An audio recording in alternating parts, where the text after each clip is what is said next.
Radio on WGHQ Kingston. On your radio at 920 AM and 92.5 FM. And also online at mykcr.org. Central Hudson reminds you, when you're doing yard work, safety matters. If you use a ladder, be aware of overhead electric lines, including the service wire that runs to your house. Even wooden ladders can conduct electricity with dangerous results. And be very careful if there are electric lines above or near a swimming pool, and you're working with skimmers, brooms, or other long-handled tools. Central Hudson wishes you a safe summer. Long ago, you wouldn't think of galloping on a horse while doing calligraphy, and you wouldn't have attempted to ride your bike while typing a letter. Yet you think you can safely operate a multi-ton vehicle while texting? Behind the wheel is no place to multitask. If you want to BRB, drive now and text later. Lives depend on it. Visit StopTextStopWrecks.org, a message brought to you by the National Highway Traffic Safety Administration, Project Yellow Light, Noise, and the Ad Council. Hi, my name is Jackie Lovezzo. I'm from Lake Katrine, and I support Kingston Community Radio because it is an invaluable resource to the community and its residents. This programming is brought to you by the Friends of Kevin Cahill. As a strong advocate of local broadcasting, Assemblymember Cahill urges you to support Kingston Community Radio with your time and donations. Your contributions keep KCR vital and on the air at FM 92.5, AM 920, and on the web at mykcr.org. Please join Assemblymember Cahill and send your gifts of $10, $25, or more to Kingston Community Radio, Post Office Box 4364, Kingston, New York 12402. Together, let's keep KCR alive. All right. Thank you, Lawrence. Good morning, listeners. Welcome. KCR Morning Radio Show, broadcasting live from 16 Lucas Avenue in Kingston, New York. 331-9255 is our call-in number. We would love to hear from you. Anything that's on your mind, any issues, concerns, questions, we'd be glad to help you out with. 331-9255. And in a few, we are expecting Fred Costello, supervisor from the town of Saugerties, and Bill Murphy, mayor from the village of Saugerties. Unless the mayor forgot. So we'll see. I hope not. And did you get the round of thunderstorms here in Kingston last night? It didn't wake me up when I was walking to work this morning. I saw all the puddles on the ground, and I was like, God, I wish it would have rained during the day yesterday. Was it pretty bad? The lightning show was spectacular. What time was it? Last night? Right around 10:30. And actually, the lightning started earlier than that. No, we didn't get it at 10:30 because I was still awake at 10:30. I didn't go to bed till 11. I think it didn't start raining until around 11. I heard it. That was about the time I was falling asleep. And anyway, but between the heat lightning and the lightning... that's why it wasn't making thunder noises. Well, see, up in Saugerties, there was, in the mountains, there were some nasty thunderstorms that then moved across central and southern Greene over into Columbia. But it was quite a show. It was quite a show. Yeah, I know you love the heat. It's been a scorcher these last 2 days. Yesterday it got up to 99 or 97. The real feel was like 110. And I think it was even hotter on Monday. I'm not sure. It's going to start cooling off tomorrow, though. It is. A little bit. And it's right now, what it says is 3 days of rain. I know it's scattered showers, but Friday, Saturday, Sunday, on Friday it only says 44%, and the other days it says 50. Hopefully it'll pass. Yeah, I think by Sunday it's going to clear out. I hope so. From what I saw this morning, looking at a couple of the computer models, there's a stubborn low that's stuck off the Virginia coast that is going to hang around for a couple of days. But hopefully everything clears out for the 4th. Yeah. And 4th of July in Saugerties this year. Thanks to the Lions Club and Kiwanis and the Saugerties Stallions, we've got a nice fireworks display. That's good. Kingston had to cancel them because they didn't book it in time, so there's no fireworks at all in Kingston this year. So they didn't. We weren't at it. They had to be at 100% until Kingston would let us do it. So they never went ahead and booked it. So we came out a week or 10 days before the event was supposed to have, because we always have it the Sunday. So it would have been, I guess it would have been Sunday on the 4th of July. It's never during the week. It's always on a Sunday. Right. Usually it's the Sunday before the 4th, unless the 4th happens to fall on a Sunday, which it does this year. But yeah, that was in the paper last week. So when you say book, they probably had to book the fireworks company the a month fireworks ahead company. of time. Okay. And when the governor finally lifted all our COVID restrictions, right. That's when Kingston said, hey, when they get us back to 100%, then we'll let people walk. Because that's actually bigger. I don't know if it's bigger than the Hooli, but the 4th of July celebration on the Strand, I mean, there's got to be at least 5,000-6,000 people there. I mean, easy. I mean, you got, pretty much that one part of Broadway, and then down on the Strand, from Old Savannah up to like where the Sturgeon is, and down where in that park, T.R. Gallup Park, it's pretty packed. But I actually like Shamrock Sunday and the Hooli are my two favorite. Are those your two favorites? Yeah, because Shamrock Sunday usually it's cold, you want to get out of the house, the weather's starting to get nice, and the Hooli it's just starting to get cool, and they're both Irish festivals, so it's all right. I've actually only been to the Hooli once in its 20-year existence. Oh, no fooling. Yeah. Only been there once.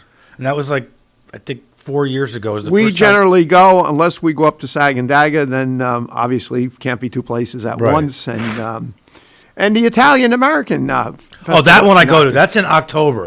Right. Yeah. Oh, speaking of October, did you get the email from the Giants the other day? I think it was Monday night or... I haven't really looked at look at it because email. Check this out. They are at 100% capacity. Yeah. No tickets will be handed out this year. Okay, so every single ticket, hey Bill, every single ticket is going to be on your phone. Okay, no cash at the stadium, either a debit card or a credit card, so you don't have to interact with people on their hands. I'm actually surprised that the Giants didn't do that because the Yankees did that back in 17 or 18, I think. Yeah, I don't like it though because how are we going? I only go to 6 games a year. How am I going to sell my other 2 games? Well, how do you normally sell them? I give them the tickets and the parking pass in an envelope. I think you can just transfer them electronically. How? You can. Yeah, you can. You can? Because I bought groups of tickets for my family before, and then we go to the stadium. I send each their own ticket to their own phone. Right. Oh, so you use the app, then you send it to their number. Yeah, you have to use the app. Yeah, okay. You have to use the app. Good. And also, like tickets that I don't use, if I can't get rid of them locally, I post them on usually StubHub, or Ticketmaster. But I've actually been collecting the giant ticket stubs since I was like 15 years old. Yeah. So I have a big photo album of 300-400 tickets. So I guess tickets are done. That's going to be one of the COVID. Yeah, sign of the times. And but we will get parking passes in the mail right before the start of preseason. So that we still give out at the gate. But when it comes the parking pass, I don't know how they would do it on there. And let's put a barcode on your window, but I got enough of them on there with Hoffman and all that other stuff. So, but do you hang yours in the window when you get there, or do you just leave it in the dashboard? I usually hang it on. Sometimes I hang it. Sometimes I. And what do you get? Do you get a blue one? Yeah, I get the blue one. Yeah. Okay. Yeah, we all get the same one then. Yeah. So, Bill Murphy, Mayor, Village of Saugerties. Good morning. Thanks for joining us here. My pleasure. I think. You don't have your iced coffee this morning. I got a small one, drank it on the way down. I was thirsty. So, yep. What's going on? You tell me. What's new and exciting? Friggin' heat, man. Holy cow. It's summer. It's supposed to be like this. I love it. I absolutely love it. But I was just listening on the radio on the way down. There was a city in Canada yesterday who had a record high of 121. In Canada? In Canada. I had to be out in the western part of Canada. 51 degrees above normal. I'd had to be out in the western part of Canada, I bet. Then what was it? I think Washington or Oregon had a high of 112. I mean, that is just crazy. And we're complaining. I mean, I love the heat, like you. I don't mind it at all. I didn't enjoy it Sunday when I had 75 people in my house for a party. It made for a little discomfort, But at least Sunday, it was hot, but there was a breeze blowing, Excuse me. So the air was moving. It wasn't as bad, but people were roasting. We had tents set up, and then the wind was blowing the tents, but it was hot. But then I had my buddy Bob Siracusano show up the Good Humor truck. He's awesome. There he is the other day in the middle of the day. That picture I sent to you and several others. Yep. And speaking of Bob Siracusano, he's going to be joining us at 7:35. Talk about the car show that's right around the corner, and some other things that's going on. And then, of course, this is the 5th Wednesday of the month where we don't have regularly scheduled guests. Saugerties Stallions franchise owner Kevin Hinchey will be calling in. They're having a great season. Won on a walk-off again last night. They were behind by 4 runs, and they're down 4-3 when I left. I went for my walk and I stopped in for a little bit, and I think it was 4-3 in the 5th or something when I left. Yeah, and then it was 7-3 going into the 8th. Wow! And they scored 3 in the 8th and 2 in the 9th. 16-6.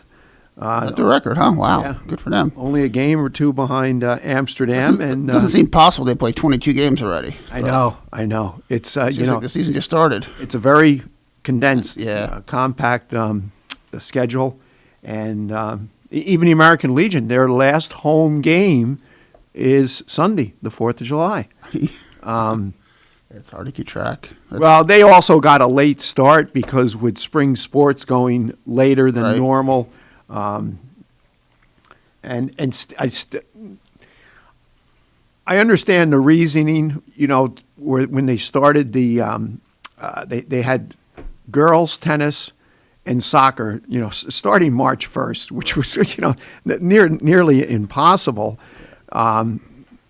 So I don't know how successful that ever turned out. I didn't pay too much attention, but because of that, the spring sports couldn't start till the 3rd week in April. Spring sports had a great season. They got a full season in. Because I know my daughter's lacrosse team, who were Section 9 champions.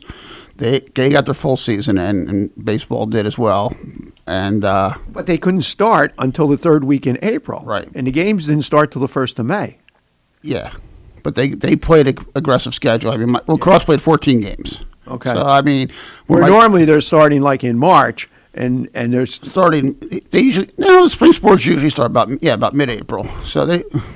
Right? Not games, baseball. They start that early? Yeah. It might be non-league, but, Mike Puglisi's very, very aggressive. They also went a little later this year, like sectionals this year worked. Well, yes, that's what I'm saying. That's why the Legion didn't start until, so late. But soccer was condensed schedule. Soccer, they played 10 games. It was just a 10-game straight schedule, and then they had a league championship, no sectionals.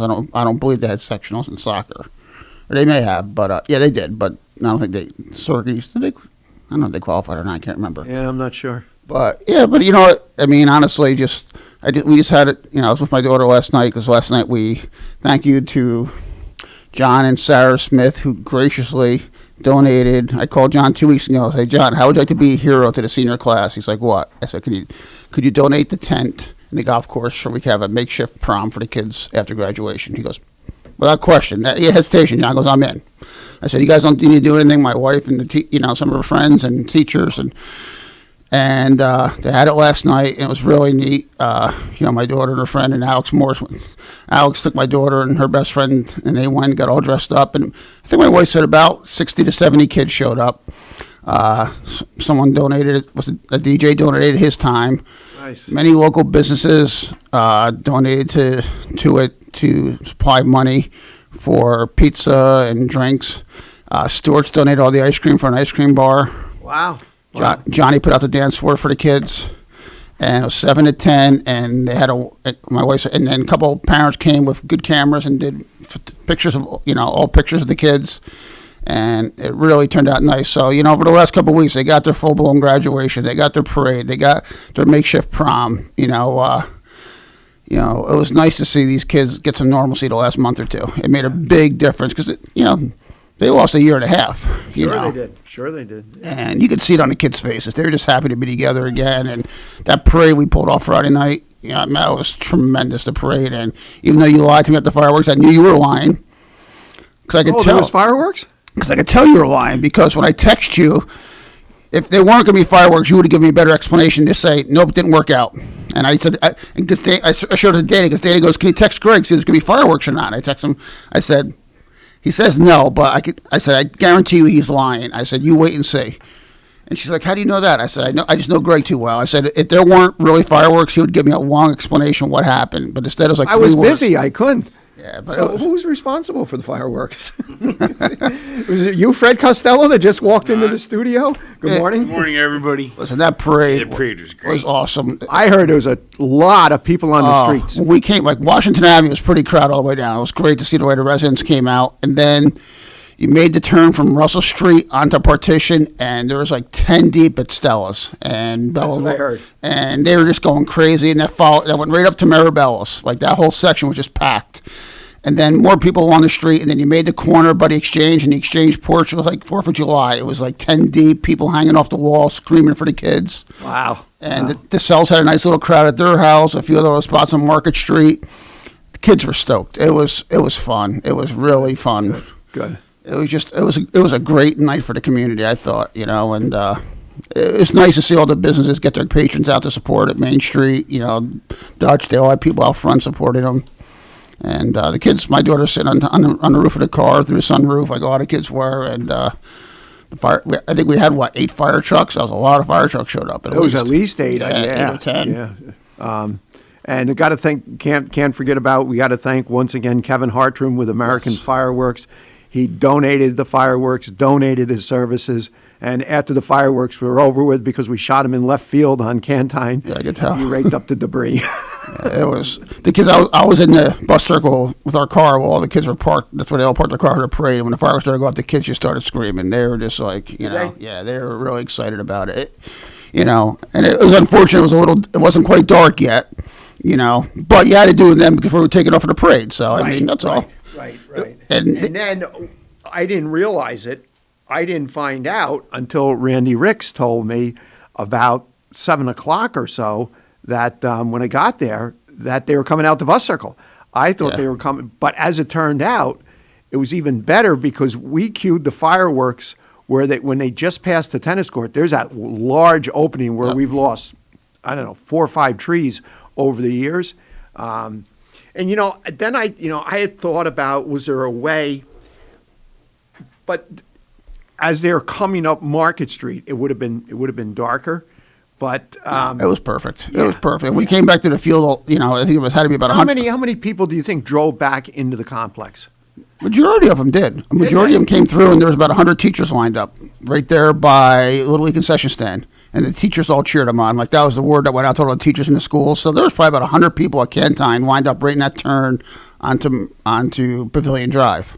Oh wow! And that was cool. And that's how they ended. Then they went through that, and they kind of dispersed after that. It was similar to what happened last year. Although last year, remember, we started to have a traffic jam because that was a sports parade. That was a sports parade because we did the shorter route, which was my fault, and that's why. And it's funny because this year, when I originally, I think you guys were with me that day when I was talking to Tim about the parade, I said Washington Main Street Market, and then I had a parent call me and say, "Bill, doesn't it go down?" And I'm like, "Oh, you're right. The sports parade went that one, and we moved it." So then I called him like on Wednesday, say, "Hey, you got to send another email. Let's make the parade a little longer so we don't get backed up." Because there's about 150 cars, I think they counted. Sounds give or take. Not every kid went in the parade. There was a few that didn't, but I know there were 96 students. So then student cars. At least, yeah. I mean, there was 174 in a graduating class. Okay. Anyway, that's what Randy had. Some kids doubled up in that. Yeah. Yeah. It was a good night. It's something the community needed after this past year and a half. Oh, absolutely. And I didn't get one negative email. Did you? No, I didn't. No, a lot of compliments. There was one lady on the parade route. I have to say, it never fails. We're driving through, and I think it was right around. Somewhere on Washington Avenue, at the Main Street, where you went across Main Street by the diner, and some lady screaming, "That's enough already! Get this thing over with!" And I'm like, and I just go, "Crawl back under your rock." But in the meantime, there's 30 people around her cheering, and she's going, "That's enough already! Get this over with!" I'm like, "Come on!"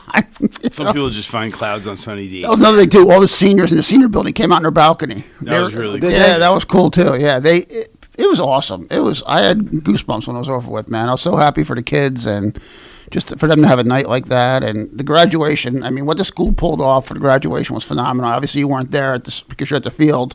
But the way they set up the football field and how organized it was and efficient, I mean, I bet you there was well over 1,000 people attended. The football stands were packed. They had 500 chairs on the lawn, were full. I saw the setup that they did. It was phenomenal. Yeah. The kids came in from the junior high gym, that little archway built, they walked over, it came through, walked onto the football field. And it was efficient. It wasn't one of those long ceremonies where you're sitting there going, come on. I mean, it was an hour and a half.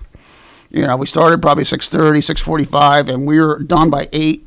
A little before 8, I think it was, because I know the parade started right at 8:30, right? We're supposed to. Well, yeah, we had to hold that till the fireworks or the fire trucks got lined up. But it was like just a great ceremony. I mean, sometimes they go on too long, and it was a lot of fun. I was just, once again, the community knocks it out of the park, and a lot of good people make it happen. And I had just mentioned, I think as you were walking in, we have fireworks after the Stallions game on Sunday the 4th. Our famous Saugerties 4th of July parade at 1 o'clock. 1 o'clock. Not at 11, 1 o'clock. And I understand it's going to be a little shorter this year. Last I talked to Scott Campbell, they didn't, they were a little bit down on participants. Not a lot, but, definitely he said it might be like one division shorter than normal, but that's not a big deal. That's not a big deal. No. And some people are probably still a little gun shy, which is understandable. Yeah. But it's going to be fun. Yeah. And I think, you know what? And honestly, this 1 o'clock thing works. I think it's something we should look to in the future. Yes. You took the words right out of my, yes. Because give people the morning, do what they got to do. Absolutely. Because you have the parade at 11, you're done by 1, then you got a big void in the afternoon. This parade will take you through part of the afternoon, True. And also have people in town, around the restaurants, around lunchtime. And Yes. I don't know. Not only that, but then the inspection's at 10 instead of 8, and I hate getting up at 7 o'clock for the fire truck inspection or 4 o'clock. No, I think it's a great idea. It's obviously up to the fire department. They're the ones that run it, and I certainly wouldn't step on their toes. I mean, when I went to them this year and said, hey, can we move the parade to 1 o'clock? They're like, yeah, Murph, we were thinking about that. It's a great idea. They're on board. If they told me we got to have it at 11, I'm not going to, it's their parade. A lot of people don't understand that. It's not a village parade. It's put on by the fire department, organized by the fire department. See how successful this one goes, and they'll and they do a They're great excited job. to do it. They are. Too, because last year we did the driving parade. That was cool. It was really amazing, but it's not quite the same. So. No, and that was a lot. That was long. That was an undertaking. Yeah, that was. That was kind of exhausting, but it was neat. What was neat about that? I mean, all the way out in West Saugerties, people were out in front of their houses. Pretty amazing. Yeah, that was banners and it was neat. But I kind of like going the afternoon. I hope that it works out this year. I hope people enjoy it. And then everybody's got Monday off. Yep. Because that was the biggest complaint 10 years ago when I moved it to a Monday. People, I got to go to work the next day. And I'm like, well, normally you do anyways after the 4th of July. And I only moved it to Monday because that had been the precedent that was set previously. When the 4th of July, growing up, if the 4th of July fell on a Sunday, it was always pushed to a Monday celebration. Right. So I just kind of followed that. Which I never, I don't agree with doing, because the 4th of July, it's a very important holiday. It's it should be on the 4th. Agreed, but Sunday mornings, a lot of folks are church, yeah, and that's why. Yeah, and I agree 100% with the 1 o'clock start, and I think as you move forward, even when it's during the week, a 1 o'clock start makes all the sense in the world, because again, you don't have that big void. Yep. You still have time for your backyard picnics, your barbecues. You go up to the Stallion game and if people want to go to a Stallions game, they can. If they don't, it gives them even more time, and then view the fireworks. Yeah, no, I'm looking forward to it. It's gonna. I mean, this is just a crunch time. Someone called me yesterday, said, "Hey, we got to get together." I'm like, not right now. I said, I just got through a graduation. I got the 4th of July coming up, and I got the car show coming up. And oh yeah, my real job, which is end of the quarter today. It's like I'm just been bombarded lately, and I can't wait till after the car show's over and things can quiet down a little bit. You really think they're going to quiet? You really think they're going to quiet down? No, not at all. No. But I hope they don't. But I'm just saying, for me, in the car show, listen, that's no work for me. Bob Circonsano does all the work. Obviously, it's just, he called me yesterday to make sure we can move the tables out of the reslot and so we can have the whole lot, and I'll have my guys do that next week. And Bob will have I'm sure Bob, as usual, will have his guys come through the village next week and do some weed whacking and mulching. My guys do it, but he always does the extra. Puts his people out there to help clean up in front of any business that needs to be cleaned up in front of. And and I always tell people, you come through the village the next morning at the car show, you wouldn't know the car show was there. That's 100% true. Everything's cleaned up. Yep. It's Same thing with the 4th. Actually, I talked to Richie yesterday, and, we're going to have guys come in Monday morning the 5th and get, and clean the streets after the 4th and sweeper. Bring the sweeper in. And actually, we had it out yesterday. That new sweeper's nice. So they're busy as hell, too. You replaced the sweeper? We bought a new one last year. No, last year. Yep, we actually had, we were able to purchase it through, not CRZ money, but we were able to fund pretty much of it, through non-taxpayer money. Through, I forgot what it was, but we had something. I can't remember what it was, but we had, I think it was like $75,000 of it we got to fund through non-taxpayer money. Yeah, which was good. It was a perfect storm to get it. I think it was $125K for the sweeper.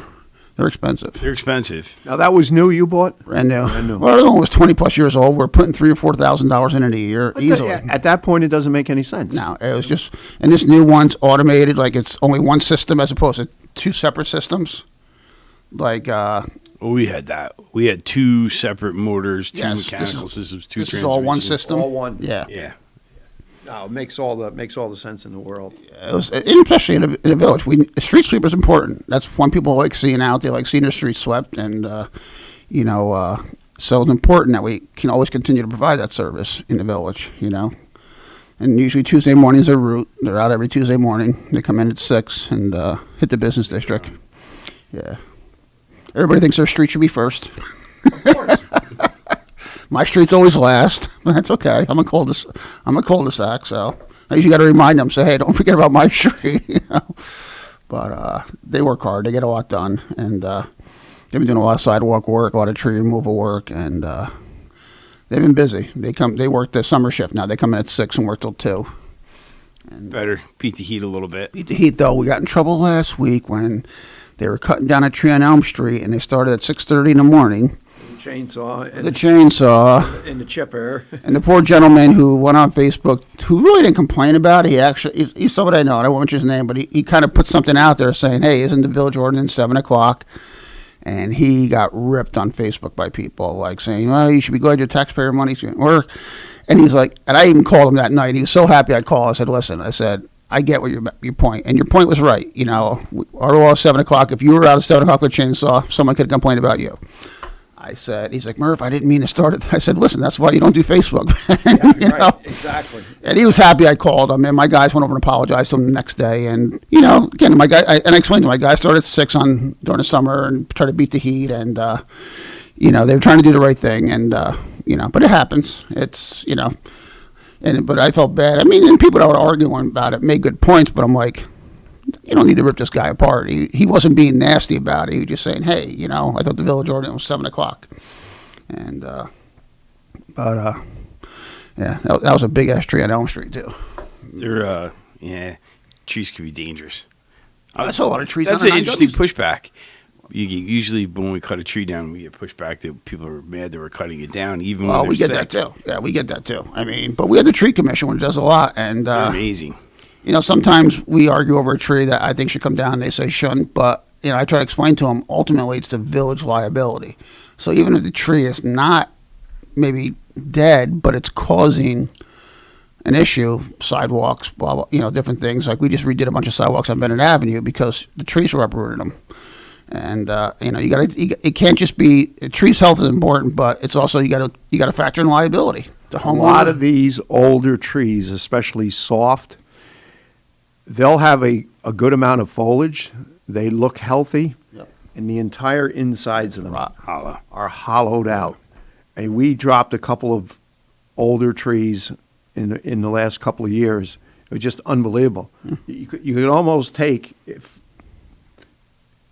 crawl up through the cavity. Yeah. It's and obviously those are dangerous. And like I try to explain to people, like when I take a tree down, and they're like, well, you're not the one who gets 3 insurance claims a year when a branch falls out of the tree and lands on a car, where the village is. And that's ultimately your taxpayer money. So it's not just, like you said, it's not just a pretty look. It's the liability that comes with it. And, but our tree commission does a phenomenal job. They really do. And we've replaced a lot of trees. Yes, because they do a lot of work. Get Johnny Stafford on. Yeah. Or Rosemary Brackett. We'll get Johnny and Rosemary on, yeah. I know they took a lot of heat when they did the trees over on Main Street, but that's working out beautifully. A little bit of time, and those trees are back where they were. That was amazing. The stuff that came, like, you know, I mean, we're doing something good here, and they go out and do grants and raise money for this. This is not taxpayer money that's paying for these tree commissions. They do their own funding, and you know, we assist with in-kind services, obviously. But they've been an asset. And I have to say, I got to go back to 10 years ago, 12 years ago. This is Kelly Meyer's thought to do this. I have to say, when she was a board member of the village, she brought the idea of a tree commission to the village. And we all kind of laughed at the time, like, "Oh yeah, tree commission. Let's do They're not uncommon. Let's do a front porch commission and a driveway commission too." You know, it's like, but it worked out. It was it was phenomenal. She had a lot of good foresight there. There are front porch commissions too, though. But I'm just saying, you know, we all kind of laughed. Yeah, tree commission. Well, think about it. The Garlic Festival, we're starting the preparations for that, and if one of us suggested, "Hey, let's start a garlic festival," we'd laugh at each other. Yeah. And look what that turned into. Oh, But you also, as you cut these trees, you're also replacing them. And this year we've been very, very fortunate. And we donate the wood. If people want the wood, they can come take it for the fire. You know, we try to give away the wood. You know, first come, first serve. You know, we have a pile up on North Street. Help yourself. You know, Damien Farrow has been one that's come a lot of times, and Murph, I'll take all the wood you can give me. You know, that's fine. I mean, you're taxpayers. These are your trees. If you want the wood and we cut them down, just ask. That's all. No big. We'll deliver it to your house. There was a guy a couple years ago. We delivered him 2 truckloads of wood after we cut a tree down. You know, because he's right around the corner, and I'm like, just drop it. Yeah. Drop it off in his yard. He said, just drop it off. I'll take care of it. Perfect. Yeah, why not? Perfect. We are at the bottom of the hour exactly. Good timing, and we'll be back with Bob Siracusano in a few. You're listening to Kingston Community Radio on WGHQ Kingston. On your radio at 920 AM and 92.5 FM, and also online at mykcr.org. Swimming pools are great for family fun, and Central Hudson wants you to play it safe. Never operate an electric appliance next to or in the pool. Be sure pool motors and filters are grounded. Have them installed by a professional and serviced by a licensed professional electrician. Be very careful if there are electric lines above or near a pool, especially if using long-handled cleaning tools. And if a storm is nearby, get out of the water. Your safety matters. Hi, I'm Steve Thomas for Habitat for Humanity Restore. Habitat Restores are nonprofit home improvement stores and donation centers that sell new and gently used furniture, building materials, and appliances to the public at a fraction of the retail cost. The Ulster County Restore at 406 Route 28 in Kingston needs your donations. Call our hotline at 845-853-7499 to schedule your free pickup. And thanks. Everyone is talking about healthcare these days. America spends twice that of other developed countries on our healthcare system, yet our health ranks near the bottom. How can we stop spending so much and getting so little? By shifting to a system that gives more patients access to strong primary care. Primary care can help make America healthy again. To learn more about the benefits of primary care, visit www.healthisprimary.org. This message is brought to you by America's Family Physicians. Screening exams for breast, lung, or colorectal cancers are necessary to detect and treat disease at its earliest, most curable stage. But you may have some concerns and questions. Answer your questions and ease your fears by visiting radiologyinfo.org. In addition to information on screening and wellness, you'll find more than 200 descriptions of radiologic exams, procedures, and treatments to help you prepare. Get informed and be prepared. Visit radiologyinfo.org, produced by the Radiological Society of North America and the American College of Radiology. Hi, this is Jared Mans from the Spring Lake Fire Department, and I support Kingston Community Radio, and so should you.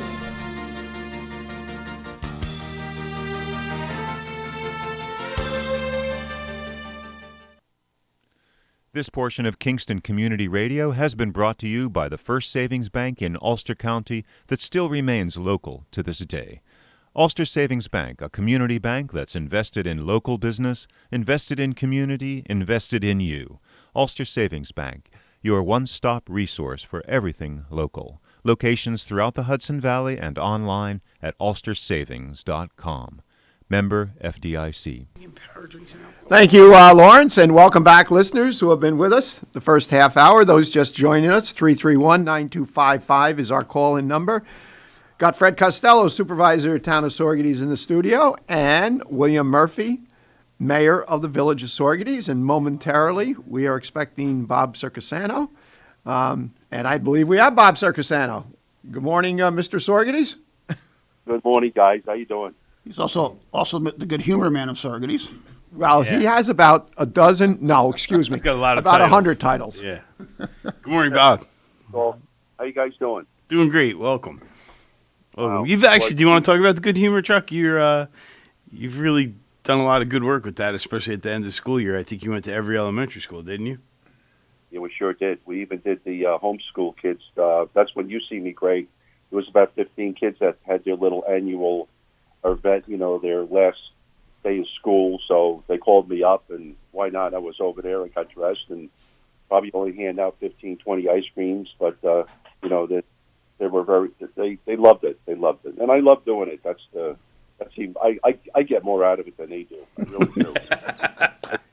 do. He made my daughter's day Sunday. Yeah, but let's start up. So I got something going on this Saturday at Reese's Lot. This Saturday from 5 to 8 o'clock. I've been doing this 3 or 4 times a year, and I used to do First Friday, but now I'm doing the Saturday after the First Friday. And the reason why I chose to do that is because I think that First Friday we always have a lot of traffic in the village. I'm just trying to build traffic for the Saturday night. And it seems like it's working. So we have Roadhouse playing at Reese's Lot this Saturday night from 5 to 8 o'clock. It's free to people to come. Bring a lawn chair. And normally when they show up, we have 50 to 100 people that come. So it's kind of nice, and I love doing it. I think it's good for the village.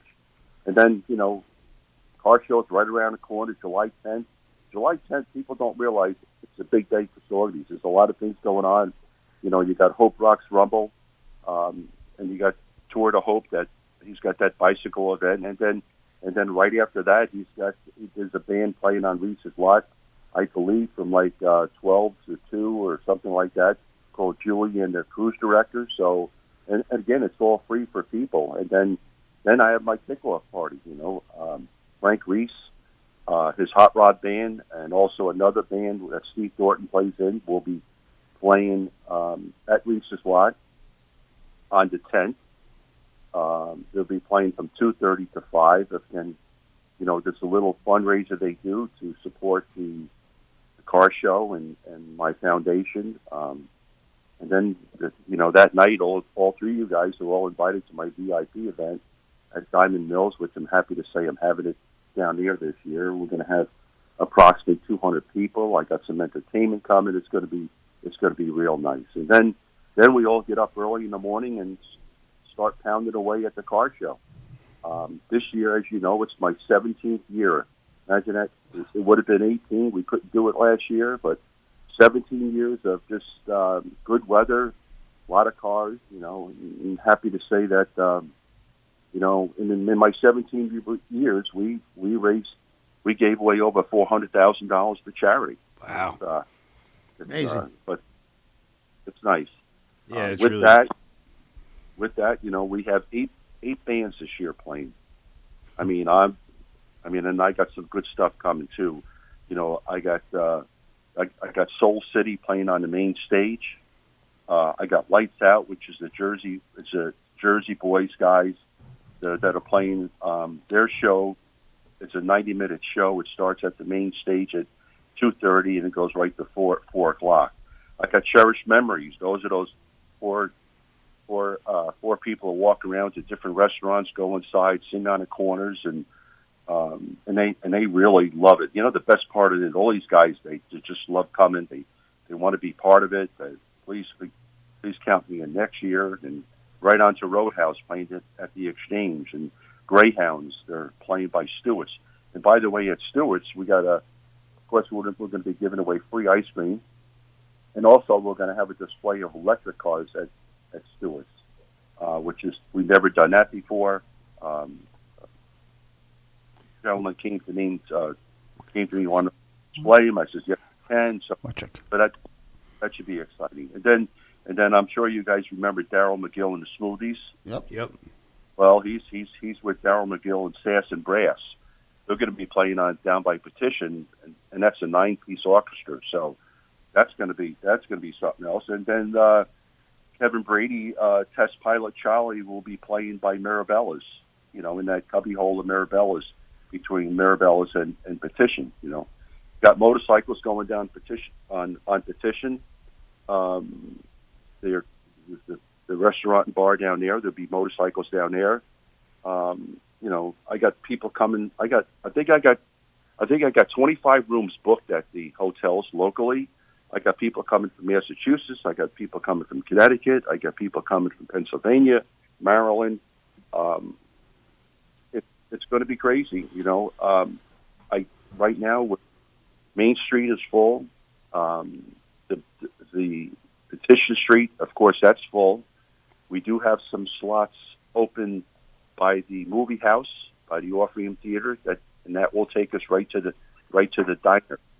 Again, there's going to be a band playing in front of Stewart's, where the ice cream is going to become available, which would be free to the public. You know, when people come, they don't pay anything. When the guests who come, the people that bring their cars, their motorcycles, are my people that have a registration fee, and that goes towards to money that we want to go ahead and give away on that Sunday afternoon at 5:00 at the main stage. We have over 50 trophies we want to be giving away, so it's going to be wonderful. It's going to be just great, you know. And something else you don't want to miss at 5:00. I know, Greg, you're always there. You see me in action. How we give away the money to charity and the kids, and this year we're going to do the same thing. We have a couple of children picked, and families picked, and organizations picked, and we're going to be giving away a lot of money on Sunday at 5:00. You know, and with the help of my daughter Macy and Ray Tucker and all the key people that help put together, and I know that you all three, you guys, all I got to do is call, and I know you're right beside me, and I thank you for that. You know, Greg, you did a heck of a job with the Fallen Responders Memorial, setting that up. That was something that the people who did not go to that, they missed something really special. Yeah, and you got to also give a lot of credit to the committee that was headed up by Stan Odell. You know, once again, Bob, just like anything in Saugerties, it's a team effort, and it's a team effort amongst many. And you could take that and carry it forth to the Jeff Madleone memorial service that took place on Cantine. Last night at the Stallions game, I had 4 different people come up to me and comment, and boy, I'm slipping. Sawyer Savings Bank. Jimmy. No. Jen Denier. She was blown away by it. She said that she had never ever experienced anything like that before. Probably because it was outside.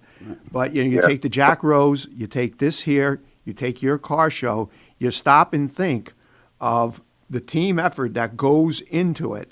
And I'm like a broken record, because I know all three of you have heard me say this time and time again, but it's how we get things done. Plain and simple, and how some other communities struggle with getting these things done. And it's got to work that way. It's the only way that breeds success.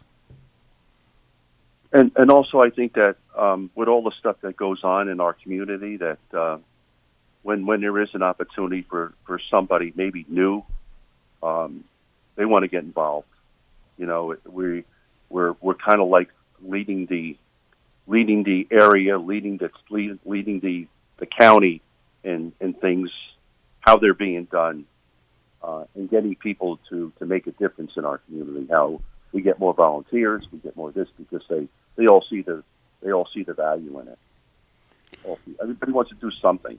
Yeah, I get people come all the time and say, "Hey, what's going on? How can I help? How can I do this?" And I got one gentleman that comes in all the time, and all he does is he hands me money. He says, "Give it to give it to some family that that could use it, and we do. We do. We do. So, but we have a lot of that. We really do. Our veterans are a huge part of the community, too. I mean, look, they're at graduation again. I mean, Kevin Pendergrass and his crew, guys. Anytime you call them, Kevin's got a group of guys there. They came through for the school on Friday, helping out with the parking for the graduation. I mean, that's a group in the last few years that's really come into become a huge part. They got reorganized, and they're phenomenal in the community. They become a tremendous resource and a great group of talented individuals. Yeah. We haven't put a task in front of them that they couldn't master really quickly. Everything from food delivery to organized for vaccinations. Organized vaccinations, graduation. They've done it all. Yep, they're pretty amazing. Yeah. And they're also doing a breakfast the morning of the car show to raise money for, I believe, some improvements that were done to their buildings. So we will be having breakfast at the American Legion the morning of the car show. We are working with them, trying to get all the people that bring their cars to get them aware of what's, that they could go to the VFW American Legion and have breakfast, and that money is going to go towards their improvements that they've made. And they put I believe they got new heat and air and some electrical work done in security. So that's nice. Yep, you're right on, Bob. That is correct. Yep. Yes. And their first one that they did on Father's Day was very successful. I heard it was, yeah. Yeah. I had to say, yesterday I was on a phone call for my regular job with a guy in New Jersey, and we were talking, and he's like, "Where are you from?" I said, "Saugerties." He goes, "Saugerties, that's the home of the car, that big car show, isn't it?" I said, "Yeah." He goes, "It's this weekend or next weekend?" I said, "Next weekend." He goes, "I'll be there." He goes, "It's advertised in Jersey, the car show." He goes, "I hear about it. I've heard about it on the radio down here." Yeah. So that's pretty cool. That's far stretching, Yeah. No, it's going to be spectacular because I went to a car show up in Tannersville on Father's Day, and they normally have like 125 cars, and they do a little bit of advertising, nothing like what I do. We're on TV, we're on radio, we're all over the place, and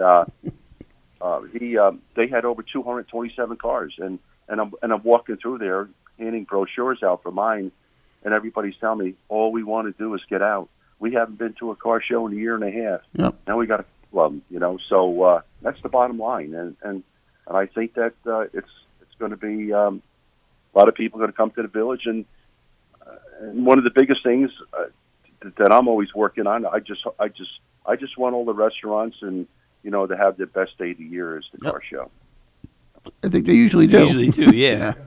No doubt. Yeah, and you have the two outdoor venues, Partition and Stella's, that they're made for that event. Why don't you throw a plug in about the vaccinations? Yeah. Oh, yeah, and then Bob made this happen as well. The county's coming up with a portable vaccination bus, and we're going to incentivize people who are not vaccinated. If you go and get vaccinated, you'll be issued a ticket or a voucher to go to one of the local participating restaurants, and you can buy a drink with that voucher. So, that's going to Nico's Pharmacy, right on the on Nico's. Yeah, Nico's on their side lot right there. Yep. Perfect spot on Market Street. Oh, that is a perfect spot. Yep. Yeah.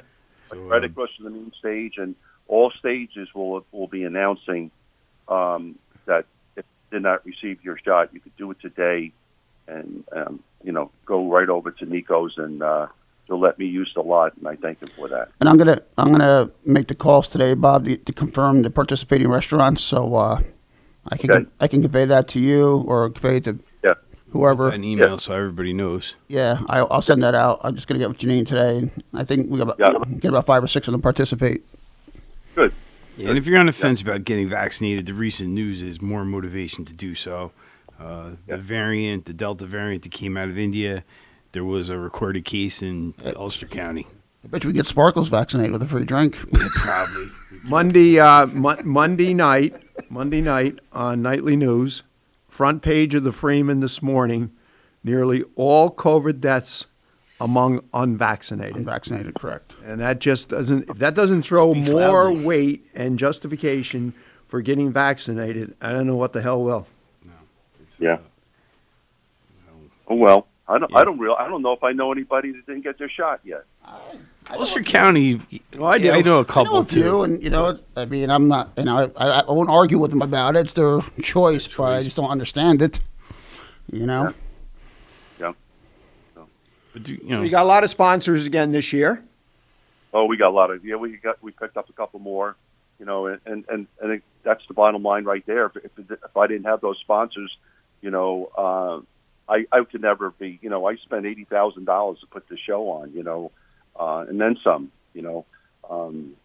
It's phenomenal. And then I picked up a couple sponsors, and I didn't solicit to them. They just came knocking on my door. Now that speaks for the event itself. That speaks for you, your team, to have individuals come to you without you even soliciting. Here's one. Now, M&T Bank, right? You know where that is, right? Yes. The Food Mart right next door. Oh, across the street. Yeah, the old gas station, right? He came to me. He came to me and wanted to become a car show sponsor. Oh, Harry, cool. Harry came to me. I signed him up. He was well pleased to be part of it. That was really nice. He's gotten very involved in the community over the last couple of years, and nice guy. Great. Nice guy. Him and Nish. Nice family. Yeah. And he does, like he always says, that's his best day of the year. The car show. Absolutely. Yeah. So, and then I had a couple others, and I had 3 or 4 more people that signed up. So it's good, I'm just looking forward to next Sunday, and it's going to be a great day. No rain, right, Bob? Pardon me? No rain in the forecast? Now, I'm going to make my deposit in 1 or 2 churches. I always say you got to pay somebody for it, so why not? But, we'll figure it out. I'll never forget the year we're hosting. I don't know if it was the Mid-Atlantics or if it was another regional Babe Ruth tournament. We had either the Rebels tournament or the Phillies, one or the other. And a little before 1 o'clock, the skies opened up, and it rained for nearly 25 minutes, and it was monsoon. I mean, it was it rained hard. So shortly after that, I head down towards the village, and I get to Prospect Street, and most of the puddles are gone, but the roadway is damp. I get to Lafayette, and guess what? No rain. It's dry. The road is dry. And there was no rain in the village. It's got to stop. That happened a little bit yesterday because we got all night for 3 minutes of hard rain in Berkeley Heights, and people were coming from Kingston and said that there was no rain. And the village, we didn't get rain in the village till about 11 o'clock. Right. Last night. We had the thunder and the lightning from 8 o'clock on. Oh, the lightning display was awesome. It was beautiful. I was at the track, and I was running on the stairs, and all of a sudden I see the lightning. I'm like, I probably shouldn't be running on metal stairs right now. So I got out of there. What an awesome display. It was pretty cool. But yeah, and I went down 9W today, and it looks like a couple trees too. It was like a wind tunnel must have gone down 9W through Berkeley Heights. There was some cold air coming through really quick. Yeah. But it never happens on the car show. So far, don't jinx it. Yeah, let's not jinx it. Let's not jinx this here. Well, Bob will just put up a dome anyways. That's right. Okay, guys. I thank you so much for always the support from the village, the town, and also from the SAA. And Greg, what you guys do for our community is tremendous, and I'll support you in any way I can. You know that. So I'm going to go ahead and go to work now and work on the car show a little bit, and I'm sure I'll be talking to you guys between now and then. Probably a good possibility. Yeah, I'm sure. Right. But thank you, Bob, and thanks for the leadership you put together on this. I think there's an element of contagiousness. You inspired a lot of your employees for sure and other clubs to kind of mimic that you can do this, that you can raise a lot of money, that you can help your neighbor, and that it's fun. And it's really a strong testament to the effort that you and Larry put together to make these events happen. And, we're talking about car show today, and pretty quickly we'll be talking about the other events you have coming up for Diaz and to raise money for the school, and then Christmas in the village. So, over the next 4 or 5 months, we'll have a bunch of welcoming you. Take on it easy show. now. Yeah. Take it slow. Take it slow. Okay. We need to enjoy the summer. Yeah. All right, Bob, Hey, thank guys. you. I know you have an 8 o'clock appointment and appreciate you joining us. Okay, buddy. Thank you so much. Thanks. Bye. Have a great day. It's true. I mean, he was given credit for the first responders memorial, but that really coalesced when he made the commitment to help out with the fundraising. And then, they were on their way. And certainly everybody that was involved was played a significant role, but without the funding to make that happen, it was just a good idea floating around in space. And once Bob made that commitment, and Brandon Bracco organized those softball tournaments, which was long missed, and that was a pivotal part of the fundraising. And Brandon works for Bob, and if you work for Bob, I think you're going to be inspired to participate at some level. Al Carney, when he was working there, I think it's one of the higher priority job descriptions. Yeah, selling cars is secondary. And if you can sell cars, great. But if you can fundraise, I'm hiring you. Yeah. But Al I Hanley brought Lions back. And, Yes, and of all the people, I'll tell you what. We got to give. I never ever thought. I didn't know Brandon that well, Bracco. I've gotten to know him much better over the last 5 years or so. But I'll tell you, the job that he's doing, he's now running the softball league. He's the commissioner of the men's softball league. And you're spot on. I mean, he had help, but he was the instrumental driving force with those softball tournaments. And he has some great ideas in moving forward, and we're fortunate. And it's great. And it's great to get new blood involved. Yes. I know Brandon for quite a while playing against them, and it's great to see another young person come in like we all did when we were that age and step up and want to get involved, because the same people can't be doing it forever. And Brandon, that one email last week, when he responded to that person, perfect. And unfortunately, I run leagues too. That's the way you got to be. You can't let people walk all over you. You got to stand up and defend, not only to defend what you're doing, but like in this case of softball leagues, Brendan's defending Greg's crew and the town. And listen, we're lucky to have what we have. My God, that kind of really surprised me, and coming from the individuals that it did, and a couple of them that just went, instead of coming to me and throwing the crap at me, went to to my team. I knew that night, and I remember being at the field that night, and I even said to myself, someone's gonna bitch about this. I could see it coming, because you just knew, just the mentality of people, and it's like, I don't miss those days. I remember being, in our late 20s, and we sponsored a team that played in the tournament, and we went to a neighboring community, and we were excited, but we always played on our field, so that was the perspective we had, that this is what every field looked like. We got there was a rock in the outfield, and the home plates were opposite, so if you hit the rock, it was an automatic double. I'm like, what the hell? And we're standing in right field, and the other right fielder's about 20 feet away playing right field there. I'm like, holy cow. That was one of the moments that really... We used to play in Tivoli in Dutchess County League to travel, while, us back in the 90s. I mean, we had to line our own field and cut our own grass before the game. Yeah. Yeah, we played in Orlando Street, and it was the same thing. You had to line the field and make sure, if somebody went there over the weekend to cut it. Otherwise, and yesterday was a good example. If somebody was in Glasgow yesterday afternoon, and the way it rained from what base Joe Quirk, and he left his windows wide open.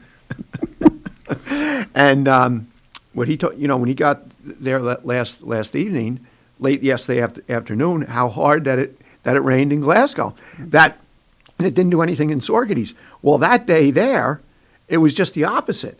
That storm formed right over the complex, the village, and just kind of hung out for 15, 20 minutes and dumped 3/4 of an inch of rain, which is... Even last night, like when my wife and them were all ripping, I was talking with Johnny Smith.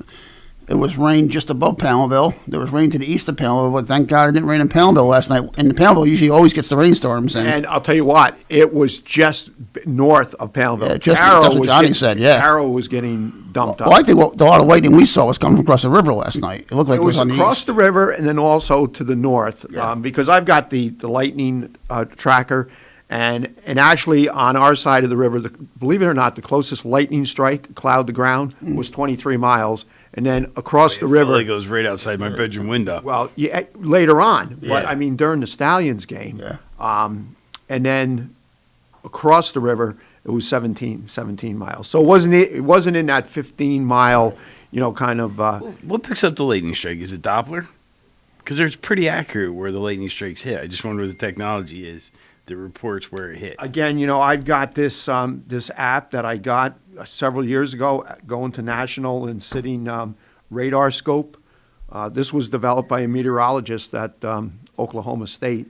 Curious what the technology that can sense where they're hitting, and because it's pretty accurate. Yeah. It's pretty well, amazing. even DTN that we have because this one is not certified in New York State for our operating permit for our summer youth recreation program, but that'll give you the number of strikes within 15 miles and the number of strikes within 5 miles. That was one of the most longest sustaining lightning storms I've seen in a long time, where there was no rain involved. Well, a lot of it was heat lightning. Yeah. So it wasn't, even. But you heard some thunder too. It just. That was, yeah. It went on for like 3 hours. I know. Like 8 to 11. It was just, I'm like you said, it was a late show. I'm sitting in my den watching it, and I'm waiting for the rain to come, and I'm like, all right, I'm going to go jump in the pool. And finally, 11 o'clock, I said, all right, I'm going to go in the pool, and then. Yeah, we weren't going in the pool then. Yeah. My poor dog. She's afraid of lightning, and she was freaking out. Oh, that poor thing. Yeah, I can just see it. And, my cat's that translated to Kim not getting any sleep either, because the dog was trying to get comfort from her. Did you lose power in Glasgow? It flickered a bunch. Yeah, we had a power surge in the village right around, I know when it was, because I was waiting to see what house they were going to buy on house hunting. And I'm like, went to a commercial. They're coming back. I'm going to see which house they're going to pick. And it went, and it came back on, but then the box had to reset. And I'm like, I couldn't even see what house they bought. You don't know. You got to go online and figure it out. It was like 10:48. I think we had a surge, and like the power went down and came back, but had to reset everything. I'm nervous. Damn. I'm going to go right to Sue's from here, because when the power flickers like that repeatedly, the computers get angry and the compressors get angry, and hopefully everything's okay. Yeah. And this afternoon, I think it's going to be worse than what we experienced yesterday. Yeah, unfortunately. Oh, really? We're going to experience like a 20-degree drop in temperature, right? We're only going to be in the 70s tomorrow. Yeah, and Friday. We are at the top of the hour, so that means it's break time. Listeners, we'll be back in a few, along with Stallions franchise owner Kevin Hinchey. You're listening to Kingston Community Radio on WGHQ Kingston. On your radio at 920 AM and 92.5 FM, and also online at mykcr.org. Question: what will you find on all over-the-counter or OTC medicine packages to help you choose the right drug and use it safely? The answer: the drug facts label. This label lists the medicine's active ingredients and purpose, how much to take, and warnings you should know before using it. Remember, even OTC medicines you buy without a prescription can cause side effects you don't want. So follow the information listed on the drug facts label. For more information, visit fda.gov/drug facts label. A message from the U.S. Food and Drug Administration. Introducing the YMCA. Sure, you know the Y for a swim or a game of hoops, but we're more than that. We're a cause. When you take a jump shot at the Y, someone else is getting job training. Practice yoga as a team practices her leadership skills. We give people of all ages, incomes, and backgrounds a chance to learn, grow, and thrive. So while you might think of the Y as the place for lifting weights, we're also about lifting entire communities. That's the Y. We're so much more.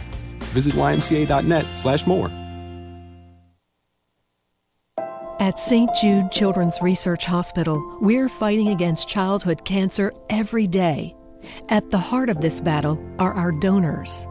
Most of us want to make some type of difference in the lives of others. St. Jude does miraculous work.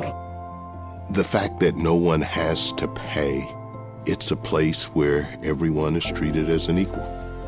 Everybody is welcome here. And it doesn't matter your religion or what part of the world you're from, all that is taken away. It just gives you some hope. It's just a nice feeling to put your energy into something that really does genuinely make a difference in a child's life. There's just no greater gift. If we have the ability to help, then we have a responsibility to help. Finding cures, saving children. St. Jude Children's Research Hospital. Find out how you can help at stjude.org. Hi, this is Tony Marmo from Norman Staffing, and we've been bringing together employers and job seekers since 1980. If you're an employer and have job vacancies, let Norman Staffing help fill them with permanent or temporary workers. We screen, interview, and recommend the best candidates for your company. We make the employment process easier and faster for you. Please call Norman Staffing for your employment needs at 338-9111, 338-9111, or normanstaffing.com.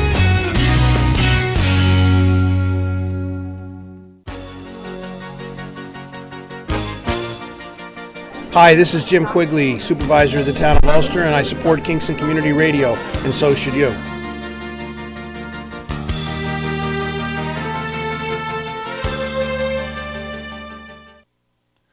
Rondout Savings Bank has a long history of serving local communities and maintaining a strong tradition of customer service excellence while providing each customer with the personal attention they deserve. Rondout Savings' approach to community banking puts you and the growth of your business in the front of everything they do. They're a different kind of bank and would like to tell you why, so please reach out to one of their expert business bankers for an appointment and let them show you what they can do for you. Rondout Savings Bank, always working for you and the community with branches in Kingston, West Hurley, and Hyde Park. Also online at rondoutbank.com. Equal housing lender, member FDIC. Thank you, Lawrence, and welcome back, listeners who have been with us. Those just joining us, 331-9255. We'd love to hear from you this morning. Before we get to our 8 o'clock guest, who's going to be Kevin Hinchey, providing he didn't oversleep, he had a late night, it's time for birthdays. So you gentlemen want to lead us off? I'm going to wish a happy birthday to Tommy Crookston. Have a blessed day from your family. And a happy birthday to Carol, Kaylin, love your family, and card-playing friends. Have a marvelous day. Carol, happy birthday. And today's winner of the famous cow pie is Carol Kaylin. Good for her. Carol, when you get the opportunity, get down to Boyce Dairy Milk House, 62 O'Neill Street, right here in Kingston, New York. Pick up your famous cow pie, which is courtesy of Boyce Dairy Milk House and Kingston Community Radio. And listeners, please continue to send in the birthdays, the anniversaries. Very simple to do. You can email to kcr921@gmail.com. You can postal mail, got to keep George happy, at to Kingston Community Radio, P.O. Box 4364, Kingston, New York, 12402. Carol Kaylin, again, congratulations. Happy birthday. Enjoy your famous cow pie and have yourself an awesome day. And I got Fred Costello, Supervisor Town of Saugerties, alongside of me, and Village Mayor Bill Murphy. And we have Mr. Hinchey. Good morning, sir. Good morning, guys. How are you? Good morning, Kev. Thanks for coming on. No problem, buddy. Yeah, we're happy to have you. Sound a little groggy there. A little tired? Yeah, it was a late night last night. You know, it was a fun night. We had a walk-off win last night. Got home a little late. Woke up, went to bed with a smile on my face. Woke up with a smile. So it's a good day. Yeah, you guys are putting together quite a season. Last night you played Glens Falls, right? Yeah, we played Glens Falls last night and walked off in the night. It was nice. That's good baseball.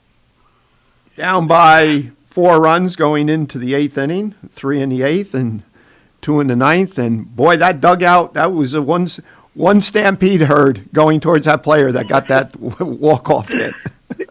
Yeah, that's always great to see. A lot of enthusiasm. You know, you and I have had this conversation. I've had this conversation with, in fact, Colin is up. I was just chatting with him, what night was Sunday night, Sunday evening. You've had some good teams, but boy, this team here just seems to be really special. They gel together real well, and they certainly don't quit. And last night was a perfect example of the no quit in them. Yeah, like you said, Greg, man, they don't hold their heads. They're fighters. And we've seen it in multiple games where they just keep on. You know, when they think they're done, they just keep coming back and they keep it interesting. And for all of us, right? We've seen these teams play for 5 years now, and to see them down 2, 3, 4 runs, it's nothing we can't come back and overcome. And they've proved it time and time again. It makes it so much fun. I'm enjoying it big time. And I think certainly the fans, and we talked in the last half hour of people wanting to get out, people excited about getting out.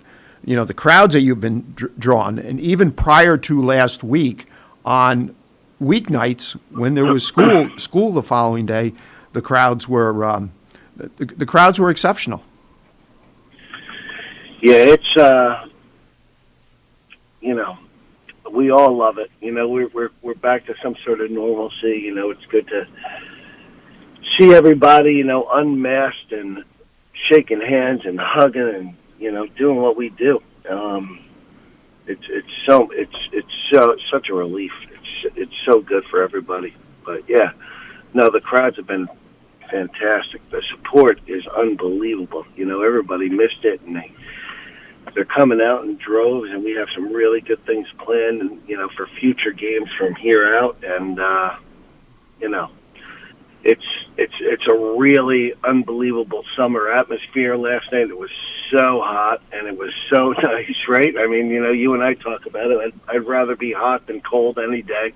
The past couple days have been, something unique as far as temperature-wise, but great baseball weather. And but yeah, no, I mean, everybody getting together and the crowds that are here and what we're doing and seeing kids playing in the outfield, it's pretty amazing. We forget what we lose, right? But I don't think anybody will forget what happened to us. True. So why don't you kind of talk to us and tell our listeners what you do have planned? You're approaching the halfway mark of your season, so still a full month to go with your season and some of the events, some of the special nights that you've got planned.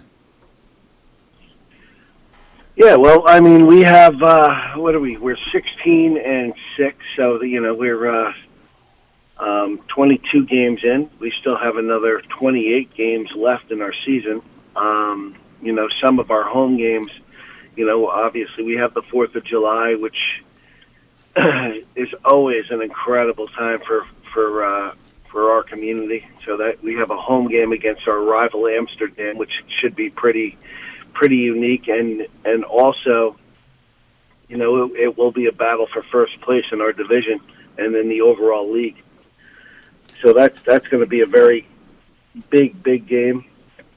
And then on the 20th, and we just want to tell our listeners, sorry for interrupting, immediately following the Stallions game, we're going to have quite an awesome fireworks display that's being put on by the Saugerties Lions, Kiwanis. I know you're involved with it. And Sawyer also. I'm sure. Sawyer Motors. So thank you for that, and thank you to the Lions, Kiwanis, Sawyer Motors, because the Saugerties fireworks is always spectacular. I'm expecting a big crowd, maybe bigger than previously, because Kingston had to pull the plug on their fireworks. There's a number that got canceled. I think Tivoli pulled theirs too. Did they? Yep.